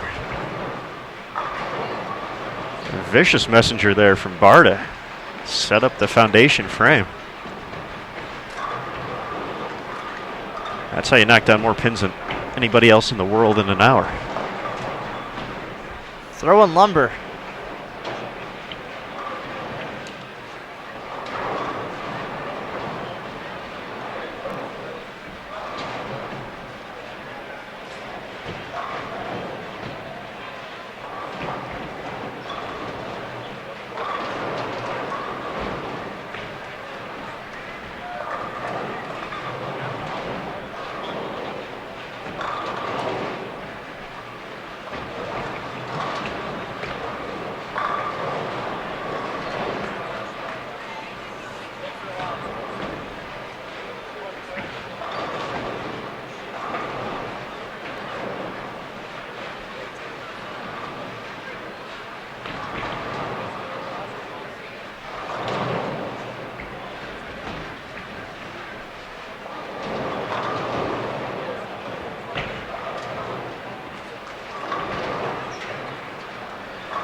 Waliczek getting deep there and getting all 10 to kick back. Hopefully he doesn't get in bloody nose territory here. See what you did there, Mr. Smith? Our one and only bloody nose on Bowl TV back in 2013. These guys were on the live stream, and it didn't stop Mr. Waliczek from a nice performance.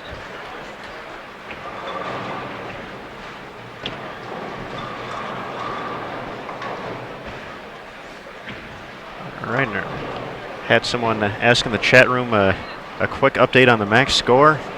If everything's right, 1241 still out there. And it still is. All right.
All right, a perfect 9th frame for Team NABR.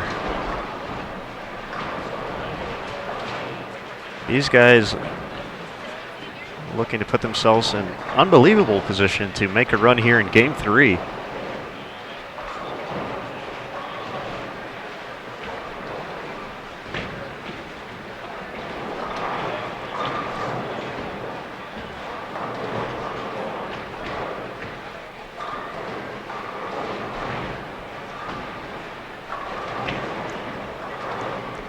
So Aaron Smith resuming his role as the numbers guy, writing down scores and doing some calculations for us. And again, these guys need to average 11:51 in these two games if they're going to get to the top spots. Should they do that, we'll have the recap for you later tonight on Bowl.com. We'll talk to the guys and get their thoughts. If they get close, of course, we'll have our eye on them tomorrow during doubles and singles to see if they can track down that 10,064 in team all events. So a lot going on and a long way to go here in the team event. 10th frame coming right up. Adam Barta stepping up. Everybody struck in the 9th, so in great position here. A lot of pins out there in the 10th frame.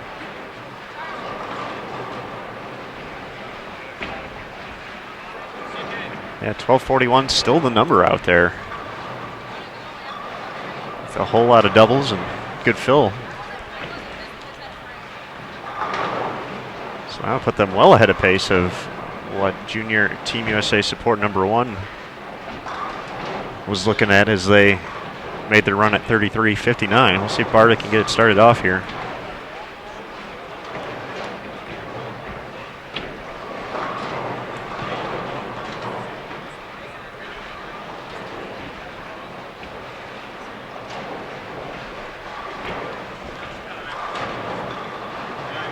Not the start Adam was looking for, but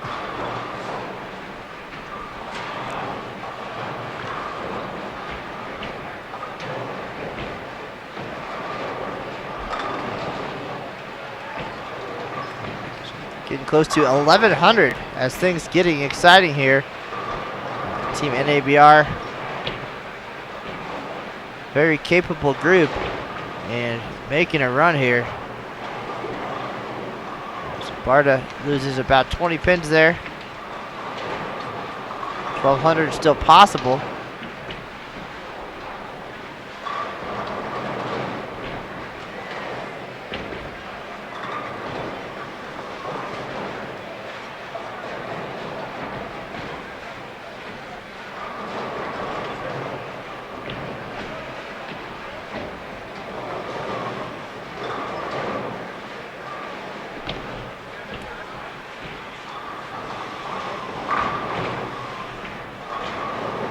$10 on the fill for Barta for 216. So if I remember correctly, 213, 216 for the Barta Nation. Those are the numbers. A clean game there for Adam.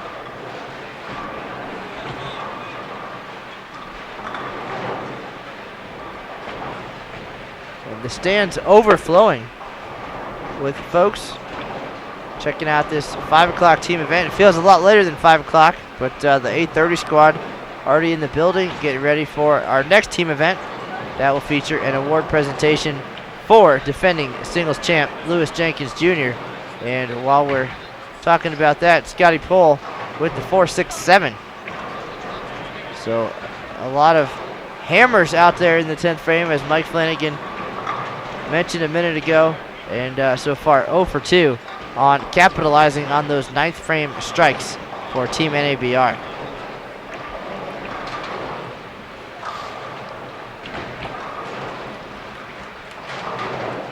Scott will take the 2 for the team.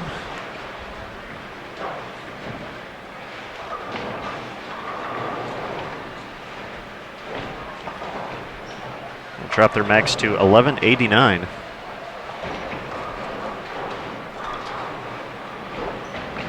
So still on pace.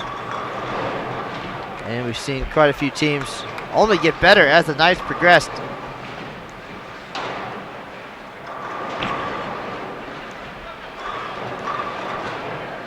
And as we learned in 2011, well, we learned it a lot. If it's mathematically possible on paper, then don't count these guys out. Waliczek unable to capitalize on his double. But the machine doesn't think so.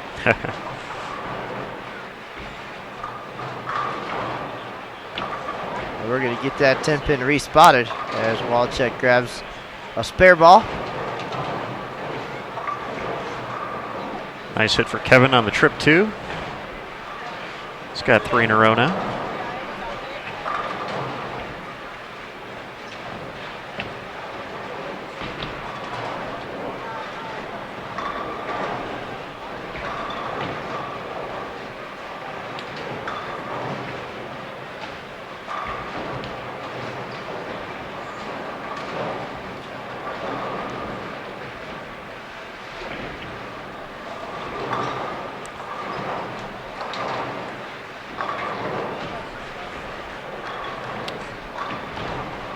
All right, so Waliczek will wait for his 10-pin. They'll get a score correction there in the 10th frame. And Kevin Donahue rolling along here with the 4-bagger for strike synergy. We don't want to leave these guys out. Certainly, this is a 10-person group, 2 talented teams. And doing work here. All working together for the cause. And we saw them back-to-back practice sessions on the showcase lanes today, putting in the work and hopefully getting rewarded here on the scoreboard at 2015.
All right, 225 in the books for Waliczek.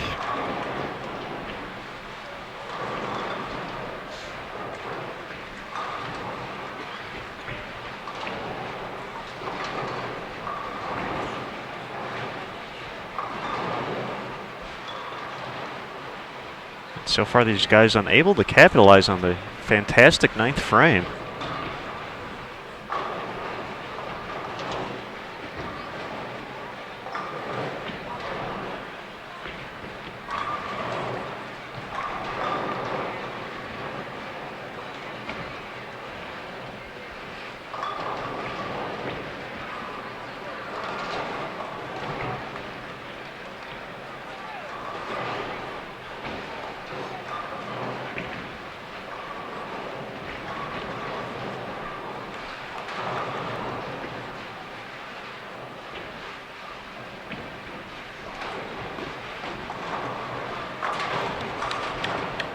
Great conversion by Rose in the 10th frame, taking care of the bucket.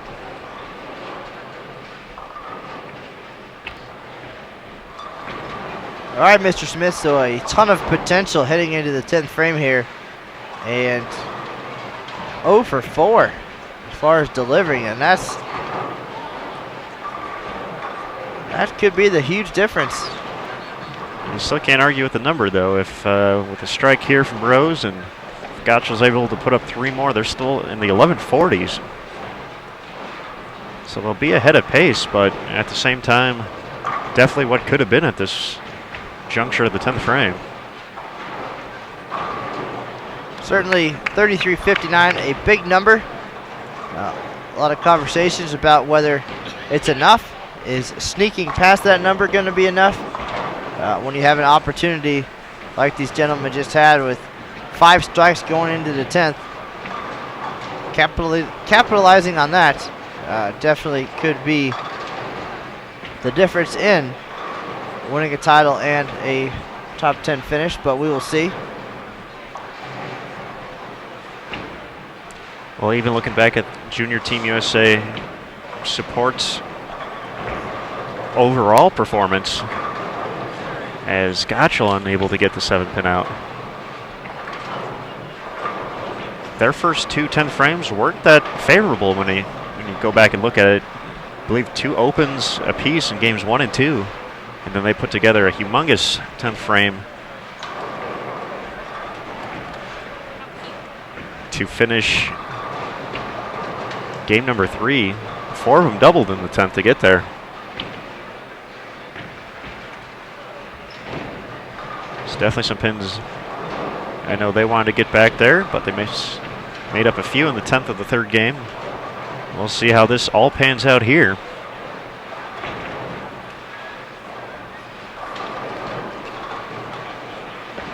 But these guys should be ahead of pace.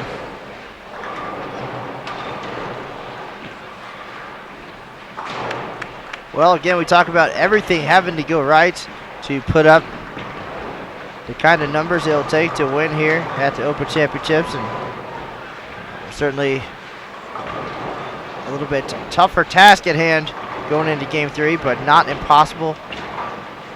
A lot of strikes here in game number 2. We'll have that official number for you after this fill ball. Again, they needed to average 1151 in games 2 and 3. No reason 1120 and 1200 won't be plenty enough. we're just going to get there a little different way.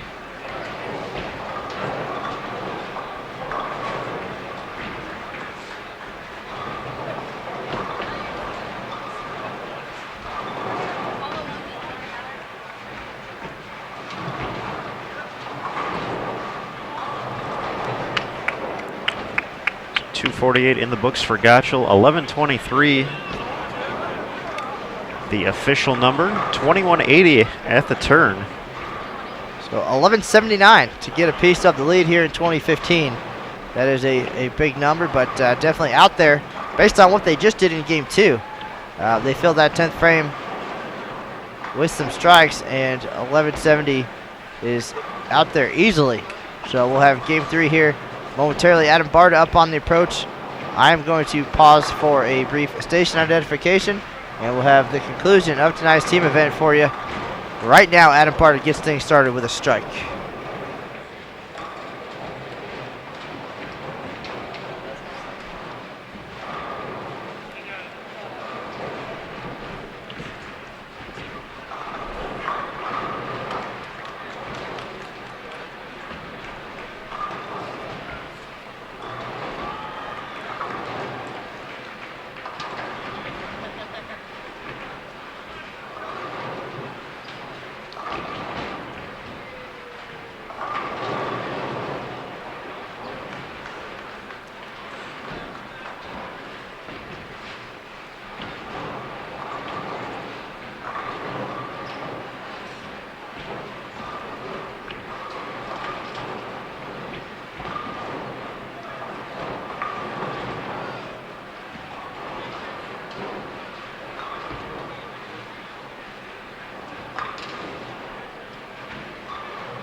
Gotchall mixes him up 4 out of 5 to start game number 3 for Team NABR. Gotchall leading the way with 5:05 at the turn.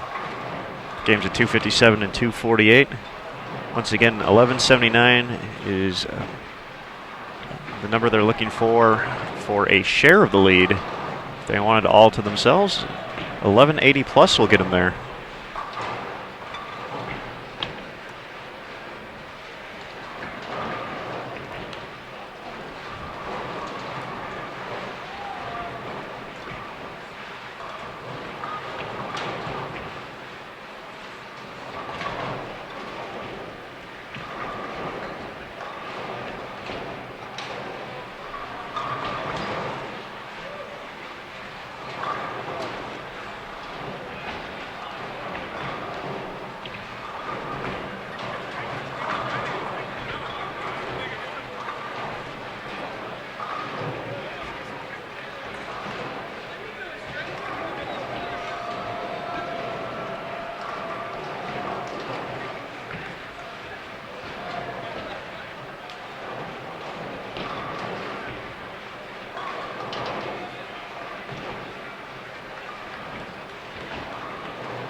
All right, Mr. Smith, so I was gone for just a moment.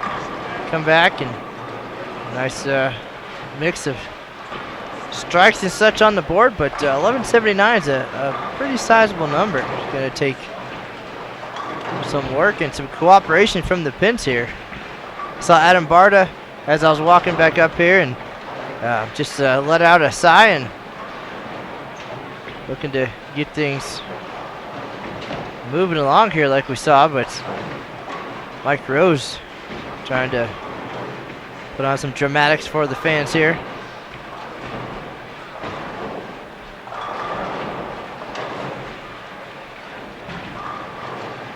Nice crowd on hand tonight.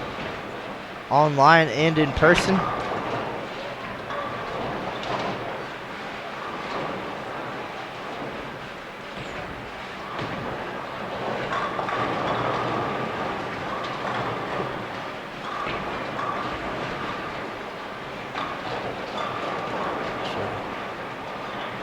These guys definitely prepared for tonight's team event.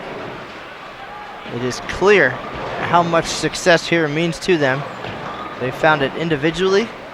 Rob Gotchall with 2 300 games here. Mike Rose with the All Events title in 2007. Scott Pohl with the 300 in 2013. And he, of course, coming from Minnesota, has seen the great success of the Linz Lakers and Matt McNeil, soon to be Hall of Famer Sam Lanto, Todd Savoy. Would like nothing more than to add his name to that list. These guys have had some close calls. Made a move last year in the team event. Ended up 11th in the standings.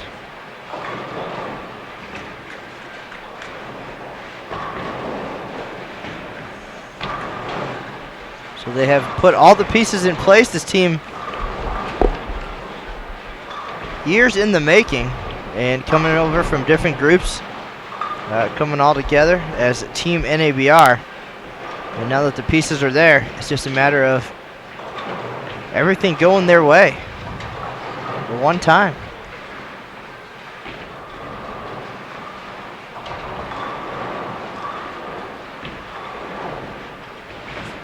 Put on a fantastic showing up to this point. Only 2 opens that last game. I think they only had 5 in the opening game, so grand total of 8 opens so far. Certainly a key, minimizing the mistakes this year on the tough 38-foot pattern. They're going to need some strikes too to average nearly 240 as a team to make their way up towards that 1200 mark. Well, they put in 2 hours of work today alone on the showcase lanes. Did 2 team practice sessions so they can get a real solid look at the way the lanes were going to transition over the 3 games. They started with a fresh condition and just try to get themselves the best opportunity to see how things would unfold and develop their game plan from there.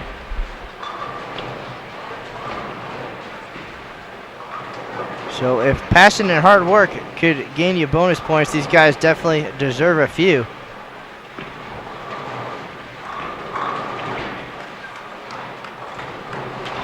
Or if they just keep throwing great shots like that from Brian Waliczek, that will be enough.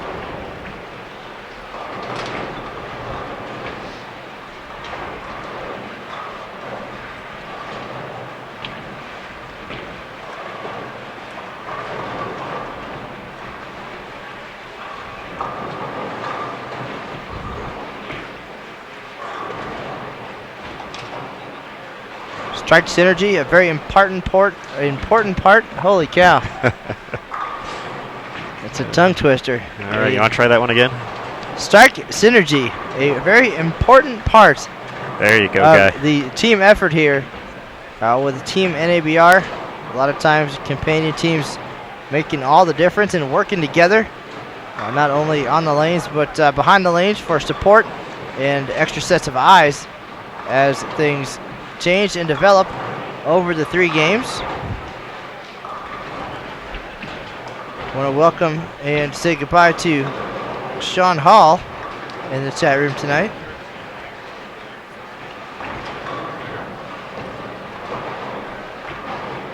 A lot of great folks and great conversation. We appreciate everybody stopping by. Just want to remind you to keep it appropriate. This is a family show.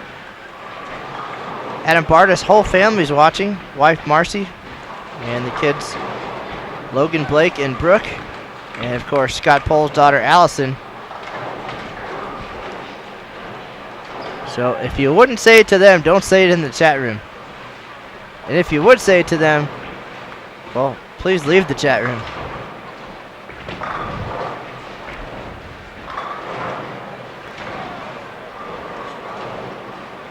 Matt Canzaro, also a mall cop on the weekends. Taking care of business.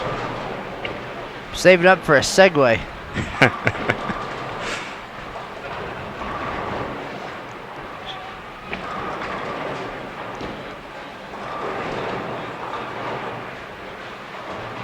All the money I'm saving on not being in Reno having sushi this year is going towards that fine vehicle. It also will come in useful in navigating the halls of the NBS next year as we head back to our home away from home.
Waliczek rings the 10 to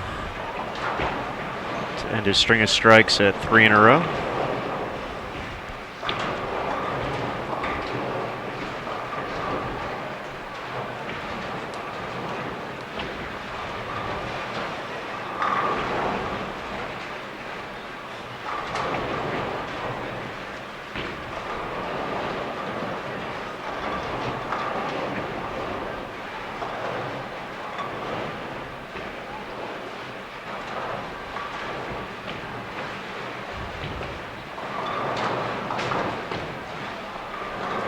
No problem on the spare, though. These guys got to be happy with their start here in Game 3. Only one open through 3.5. Once again, 11.79, the number for a share of the lead.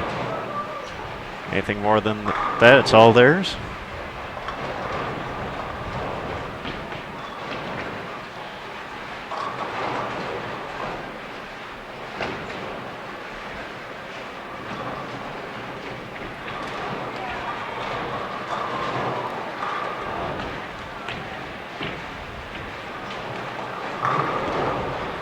You can tell when Mike likes a shot. Certainly not afraid to get a little animated out there.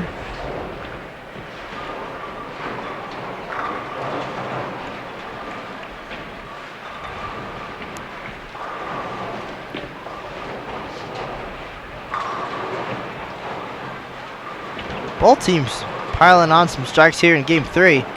And for a lot of groups, this is when they capitalize on all their hard work to this point and opening the lanes up. There's 10 right-handers on the pair tonight working together.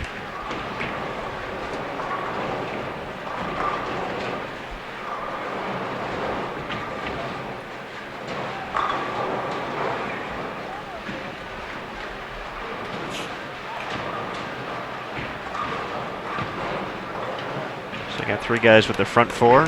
Funny story about Scotty Pohl's run at perfection in 2013. Patrick also had I believe he had the front 10 that game. So we nearly had matching 300s on the same pair of lanes. Those opportunities few and far between. Patrick fell a little bit short. I believe he missed in the 11th, so he was in the 280s though. Still a nice game. He's done well so far today as well. 212, 211. Steady performance.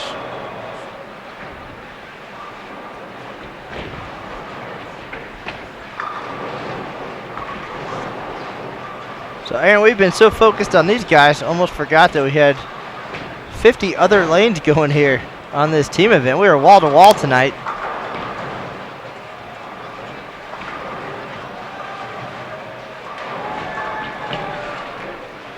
Of course, once again, 8:30 squad coming up. We'll have the championship watch presentation and ceremonial march down center aisle for Lewis Jenkins Jr. War Acres, Oklahoma, our defending regular singles champion.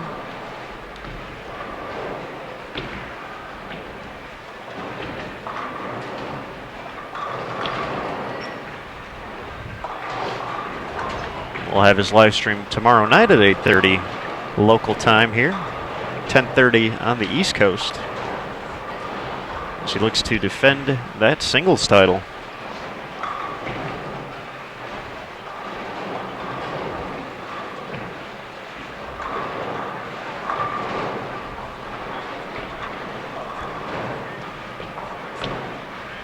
Another member of that group, John Ricaldi, shot 8:02, I believe, last year at the National Bowling Stadium. So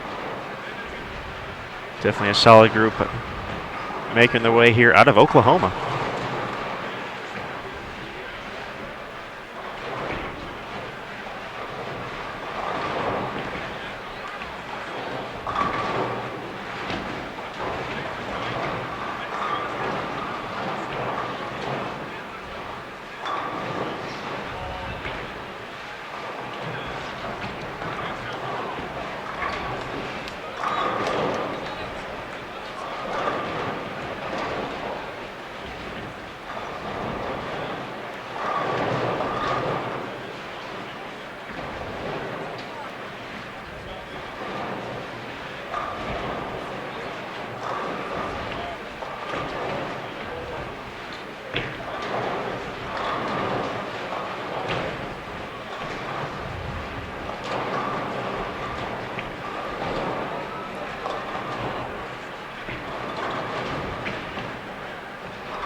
So far, Aaron, Rob Gotchall putting on a clinic.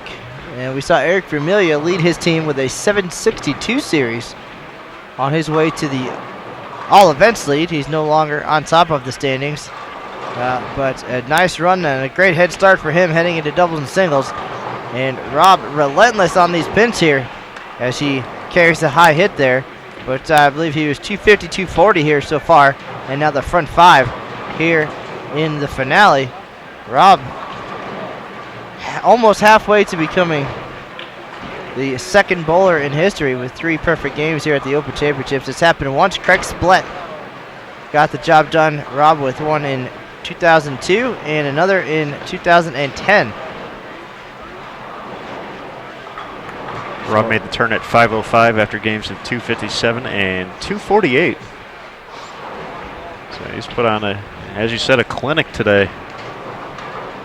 So big things happening. He also happens to be very, very, very good. Also true. A very short list of bowlers with multiple perfect games here, and a short list of bowlers with 300s and 800s. So a lot happening as Adam Barta steps up on lane 33. Of course, the big picture, getting to the team lead. It's going to take 1179.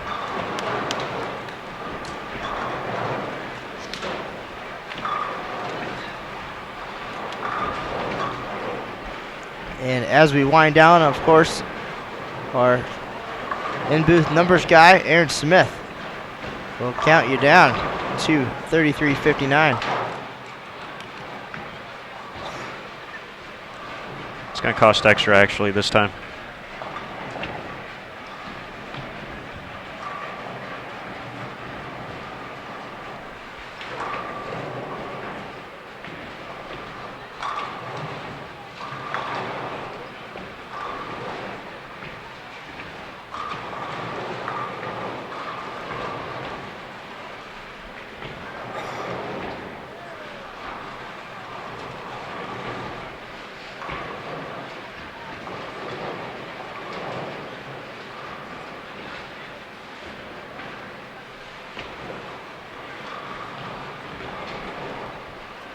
I have a question in the chat room wondering where Team NABR comes from. They're actually all over the country. You see the West Henrietta, New York. That's from Mike Rose Jr. Mr. Gotchall coming from Tennessee. I believe Brian Waliczek still out of Michigan. Scott Pohl coming from Minnesota. And Adam Barta, Ohio.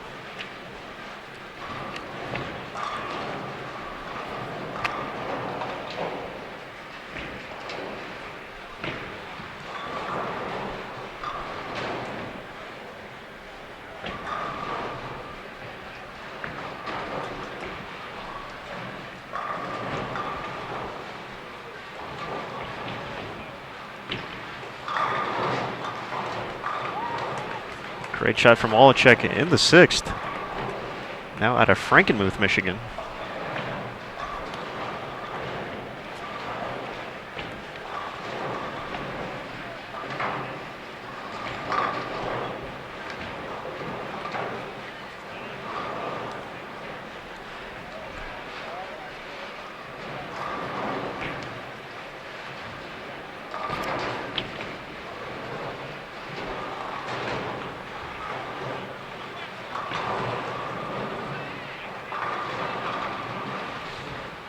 Tough break there for Rose. 4-9. Ball coming in just a tad bit high.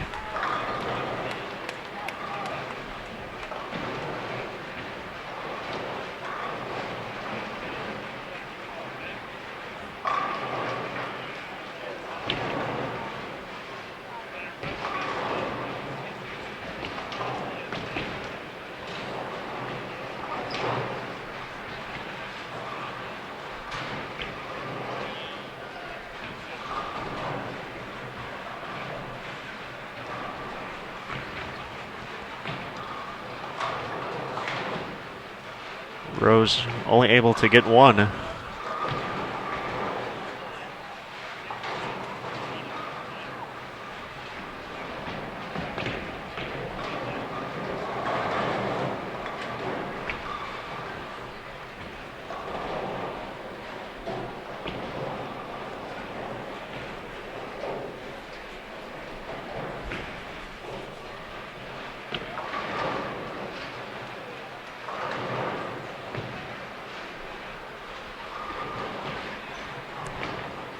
It's 6 for 6 for Patrick now.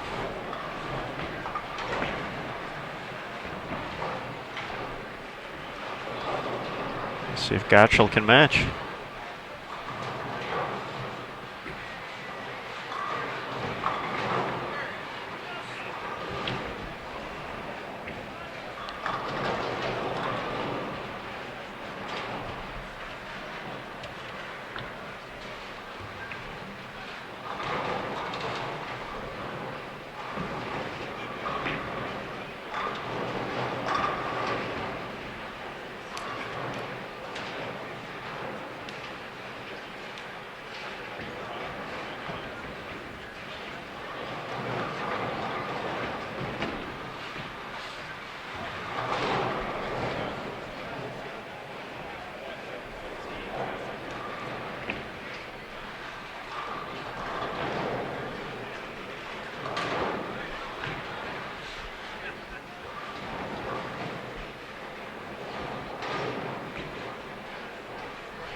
All right, Mr. Smith, we're getting down to the important and exciting part of today's team event. I see you feverishly typing away and looking at scores on what it's going to take. Again, 1179 is the number. It will get him a share of the lead here in 2015.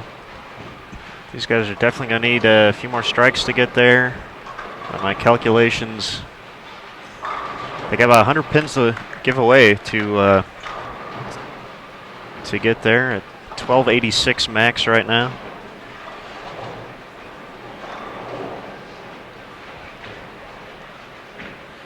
So we'll see. We've seen these guys strike a lot before, and certainly wouldn't be surprised if they struck a lot again. More than 1,100 viewing right now, so we appreciate everyone's support once again.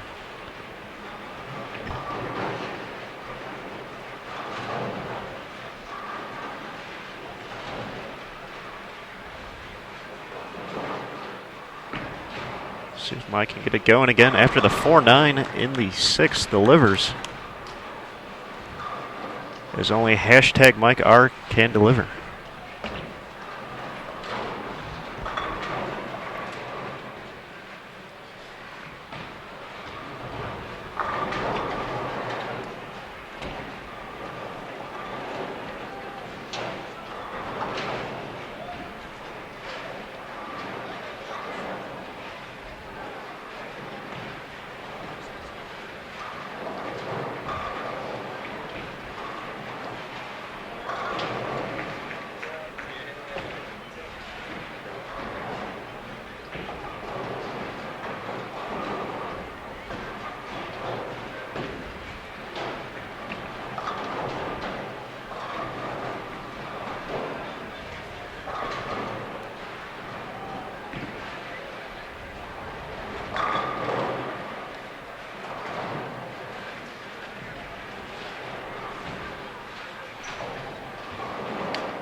Do appreciate everybody joining us for tonight's live coverage from the 2015 USBC Open Championships. Rob Gotchall appreciates it too as he strikes there in the 7th frame. Not his best shot of the night, but things even out for sure. That makes up for Mike Rose's 4-9 a couple frames to go. We've passed the 1100 mark here as things are starting to get exciting. I wonder how many members of Junior Team USA support are looking on now as we get close.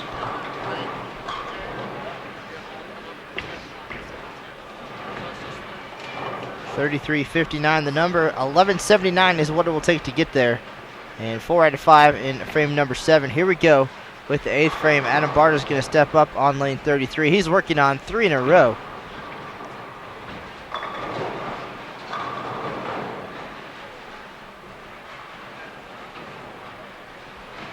Great shot by McClure to kick off the 8th for strike synergy. Games is 887 and 928. They're coming around here in game 3 looking for a big finish.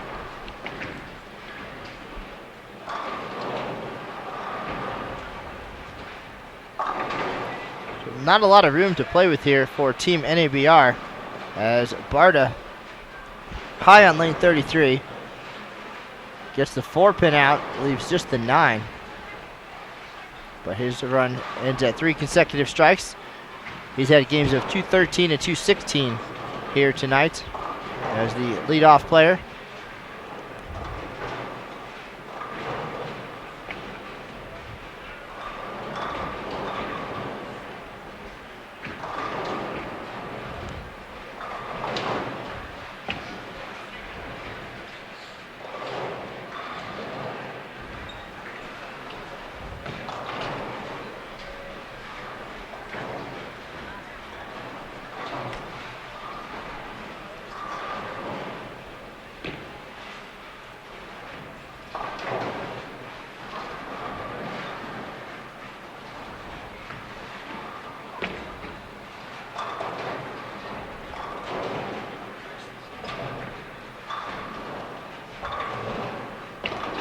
Aaron, we got confirmation that the Junior Team USA support folks are in fact tuned in.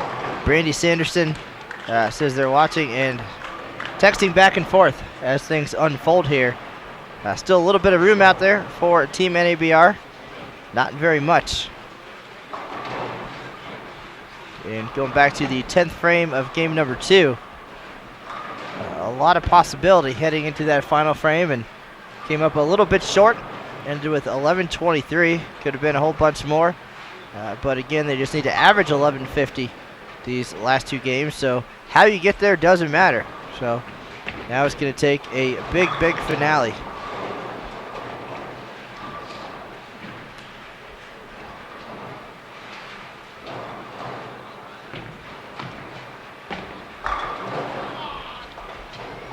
Waliczek with a great shot there. 10-pin will not cooperate, so these guys are where they need to be.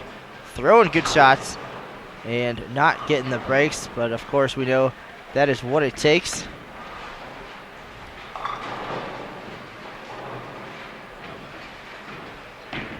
Tons and tons of talent, but sometimes you need a little bit of luck and things to go your way.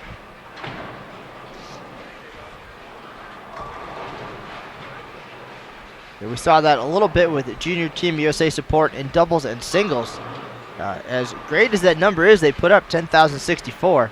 They had a whole bunch of 9-pins and 4 9s during doubles and singles. That number could have been much, much higher, but again, a lot of it tends to even out over the course, especially of the 9 games. So we saw Gotchall cross over on his last shot, and that eliminated one of the bad breaks.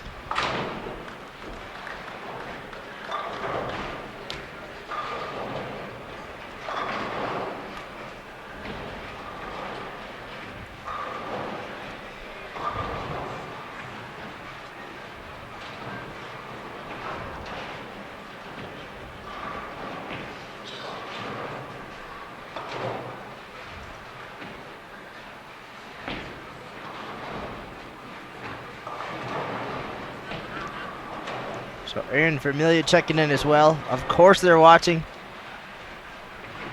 just doing their own thing. And they've been in this situation before. They've had to wait it out with a lot of talented teams headed to the event. A lot of close calls. Didn't quite get there back in 2010 in doubles, but did finally get that phone call in 2013. So we will see. We'll know here shortly as we're getting ready to wrap up the 8th frame here. Big shot coming up here for Gotchall, seeing if he can get a double and get some momentum as we head into our final 2 frames.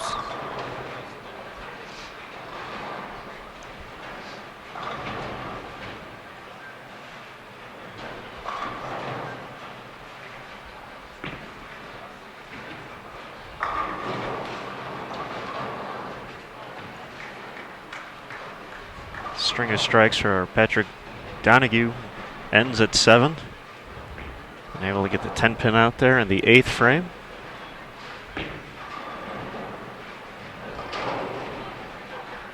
Nice run though. He's going to have a nice series when it's all said and done. 212, 211 his first 2 games.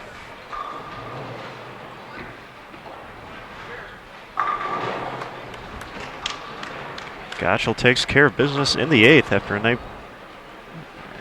being unable to get the 7 pin out last time up there. And Donahue unfazed by Gotchall running that shot out. As we get down to the exciting moments here in our team event. The house starting to get quiet as teams finish up. But all eyes right now on lanes 33 and 34 here at the El Paso Convention Center. Matt Cannizzaro and Aaron Smith bringing you the action live from the 2015 event. Adam Barta says, I want that eagle, as he comes up huge in the 9th frame.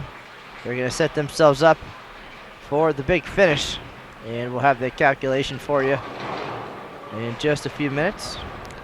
Well, right now, 12:44 still out there by my math. So once again, 11:79 for a share of the lead. Not a lot of room left, but it is there.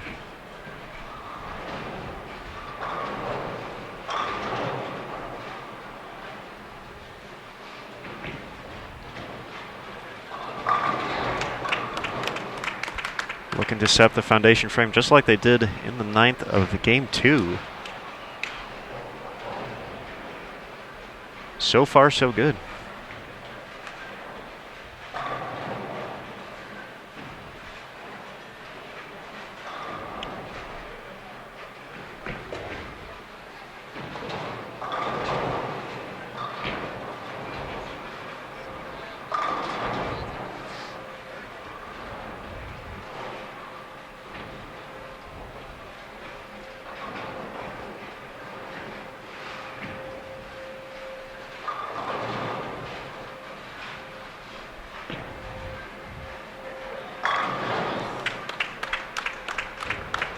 Waliczek delivers 3 for 3 here in the 9th. Aaron, they're certainly making it exciting here on Bowl TV. And it's going to come down to that 10th frame, and we'll see them step up. That's all you can ask for as a young bowler growing up, is to be able to get up in the 10th frame with a shot at something. And certainly the biggest stage there is in bowling, the USBC Open Championships. And only one name on the scoreboard with an eagle next to it. That is Mike Rose Jr. Won at regular all events back in 2007. But this team NABR looking to get it done as a group.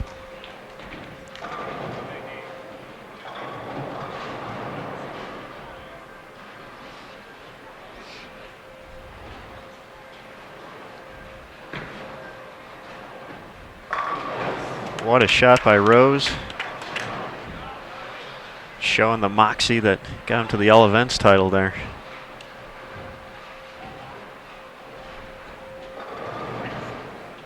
Hashtag Mike R.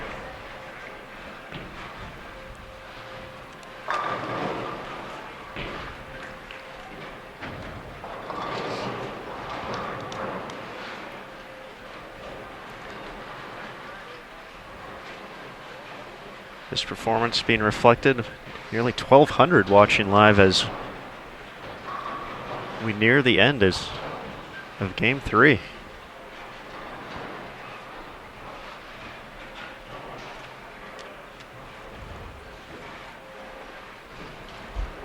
after these guys are done, should they get to the top spot, we'll have a recap for you on bowl.com. Otherwise, we'll have the final scores posted on the official Open and Women's Championships Facebook page in just a little while.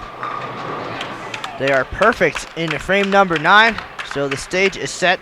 We saw this one game ago, and we'll see if things can go a little bit differently here in the finale. You know, there's a group chat out there going wild right now, seeing if 33-59 is going to be enough here in 2015.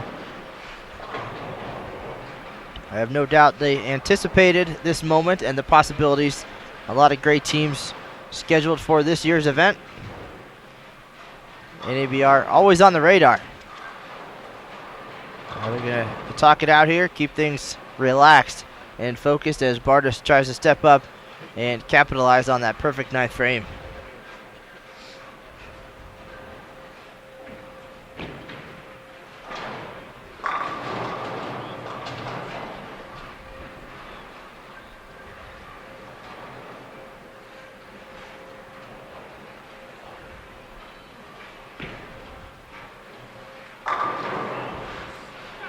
Awesome shot by Barta. 10-pin doesn't cooperate.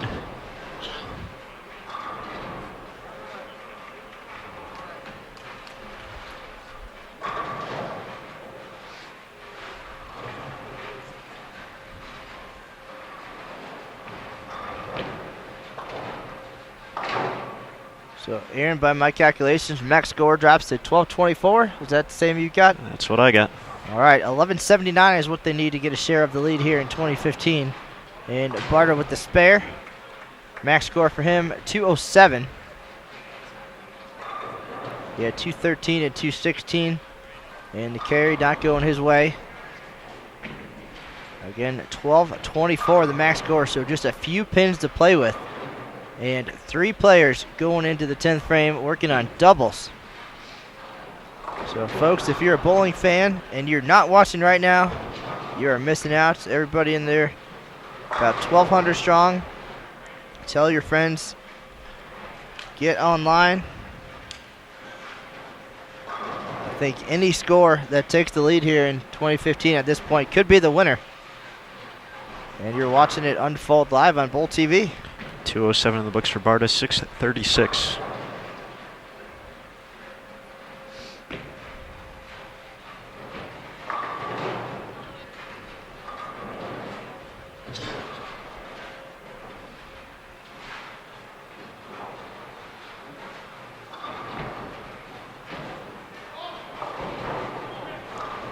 Ball wavers a little bit at the break point. 2-7 left standing.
Well, Aaron Smith, 1190 is what I've got on my calculator here.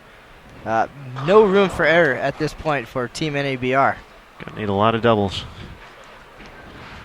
And we've seen them throw a lot of strikes in their careers. None more important than what we're about to see here in the 10th frame. Brian Waliczek working on a strike. Can tell the tale here for his team.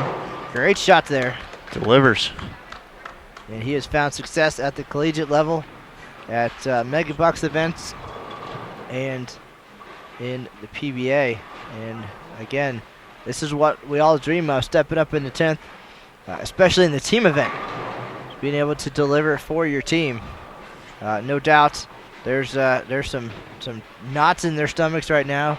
I would imagine they'd have it no other way other than being already out in front. But here's Waliczek looking for number 2 in the 10th, and they need them all.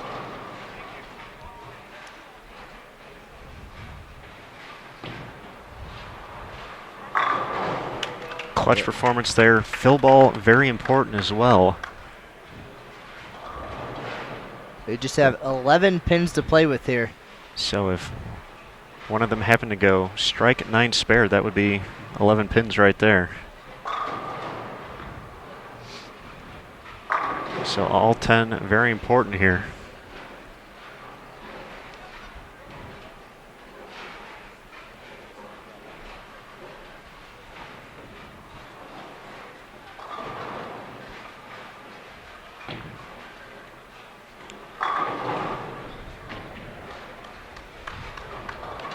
.246 finish for Waliczek.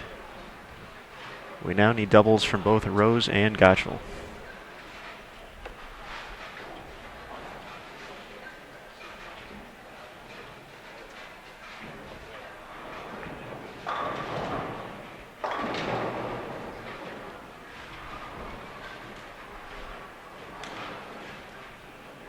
All right, so 1189, the max score here.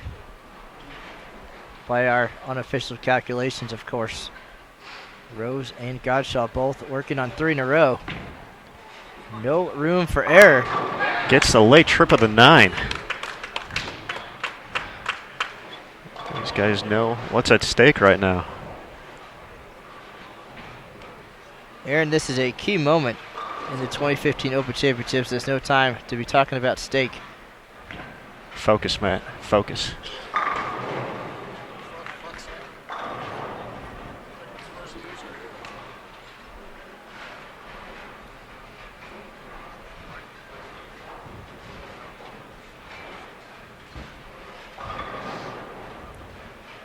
Mike Rose has thrown the big shots before, has an all-events title, took the lead the year after with a big finish. 258, I believe, was his final game that year. He has been here and ready to deliver here. Second shot in the 10th frame for Mike Rose. Needs to have it. What a shot. Hashtag Mike R all day, every day, twice on Mondays. So the scenario's up. Robert Gotchall is going to have a chance to finish this game off and take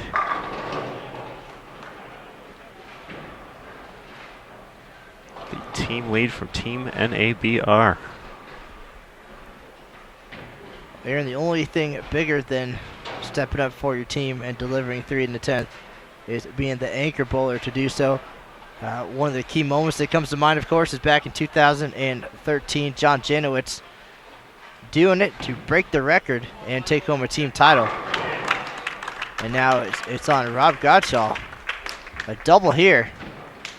And here's the man for Team NABR.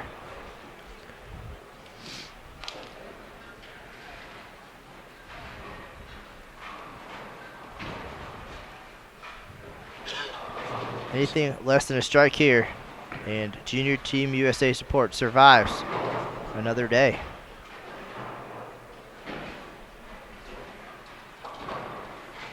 Nice finish for Robert Wiley for Strike Synergy. They're putting together a nice final effort here. But all eyes on lane 33.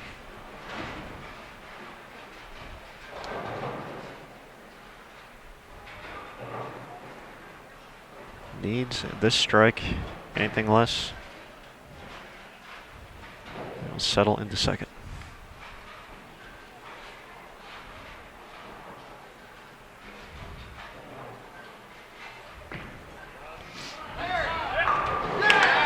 Gets the first one. He's putting on a clinic today, but we'll see what happens here. Holy cow, Matt Cannizzaro. Yes, sir. This is what it's all about. The pressures of the Open Championships, the excitement, the entire high side, quiet here at the El Paso Convention Center. One more strike, And Team NABR in position to take the lead. That means a big night for us as well, getting the word out.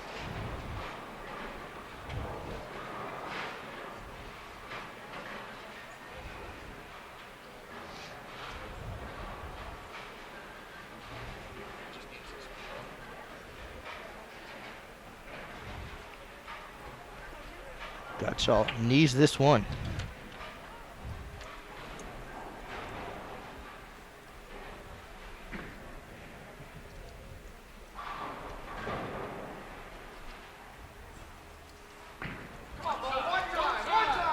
What a shot, Rob Gotchall. 10 in the pit, never a doubt.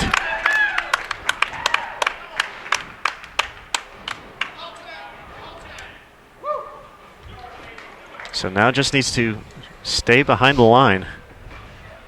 33:59 officially out there.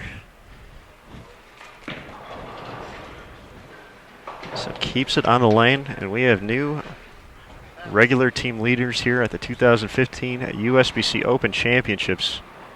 Brian Waliczek, Mike Rose, Rob Gotchall, all delivering doubles with little room to spare.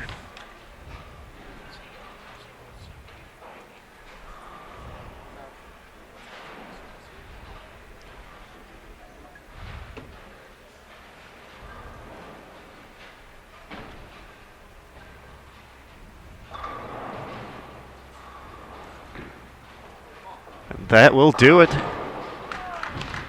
278 finish, Rob Gotchall. 783, I believe the final number. 33:68.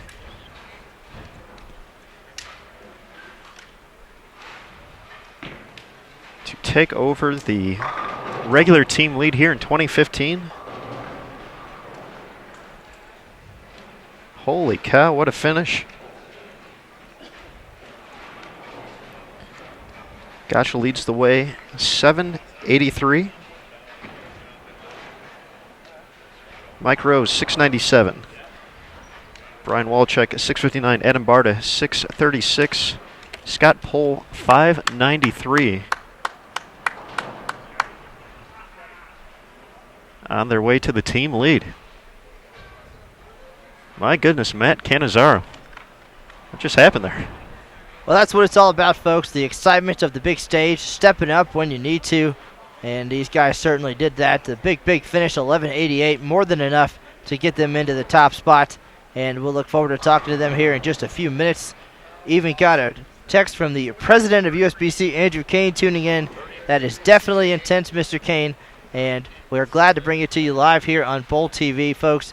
If you missed it, you can watch it in the archives, youtube.com/BowlTV. A terrific moment here in the 2015 Open Championships. New leaders, Team NABR, 33:68 here on lanes 33 and 34. You saw it live, and we appreciate everybody joining us tonight. We're going to go catch up with the team right now, get some pictures, and get some thoughts as they take their deep breaths and celebrate getting to the top of the leaderboard here in 2015. A great run by Eric Vermillion and crew, Junior Team USA support, 33:59. They still have that big number in team all events. But Team NABR going to focus on that heading into tomorrow. They'll be on the lanes at 1 p.m. local time, 3 p.m. Eastern, and we'll have the recap for you on bowl.com. So tune in there. But other than that, we appreciate everybody joining us here. This is Matt Cannizzaro and Aaron Smith, and we'll be back on the air tomorrow night with defending regular singles champ Lewis Jenkins Jr. as he puts his title on the line here in El Paso. An exciting night coming to a close, folks. That's the news for now, and we'll see you on the lanes.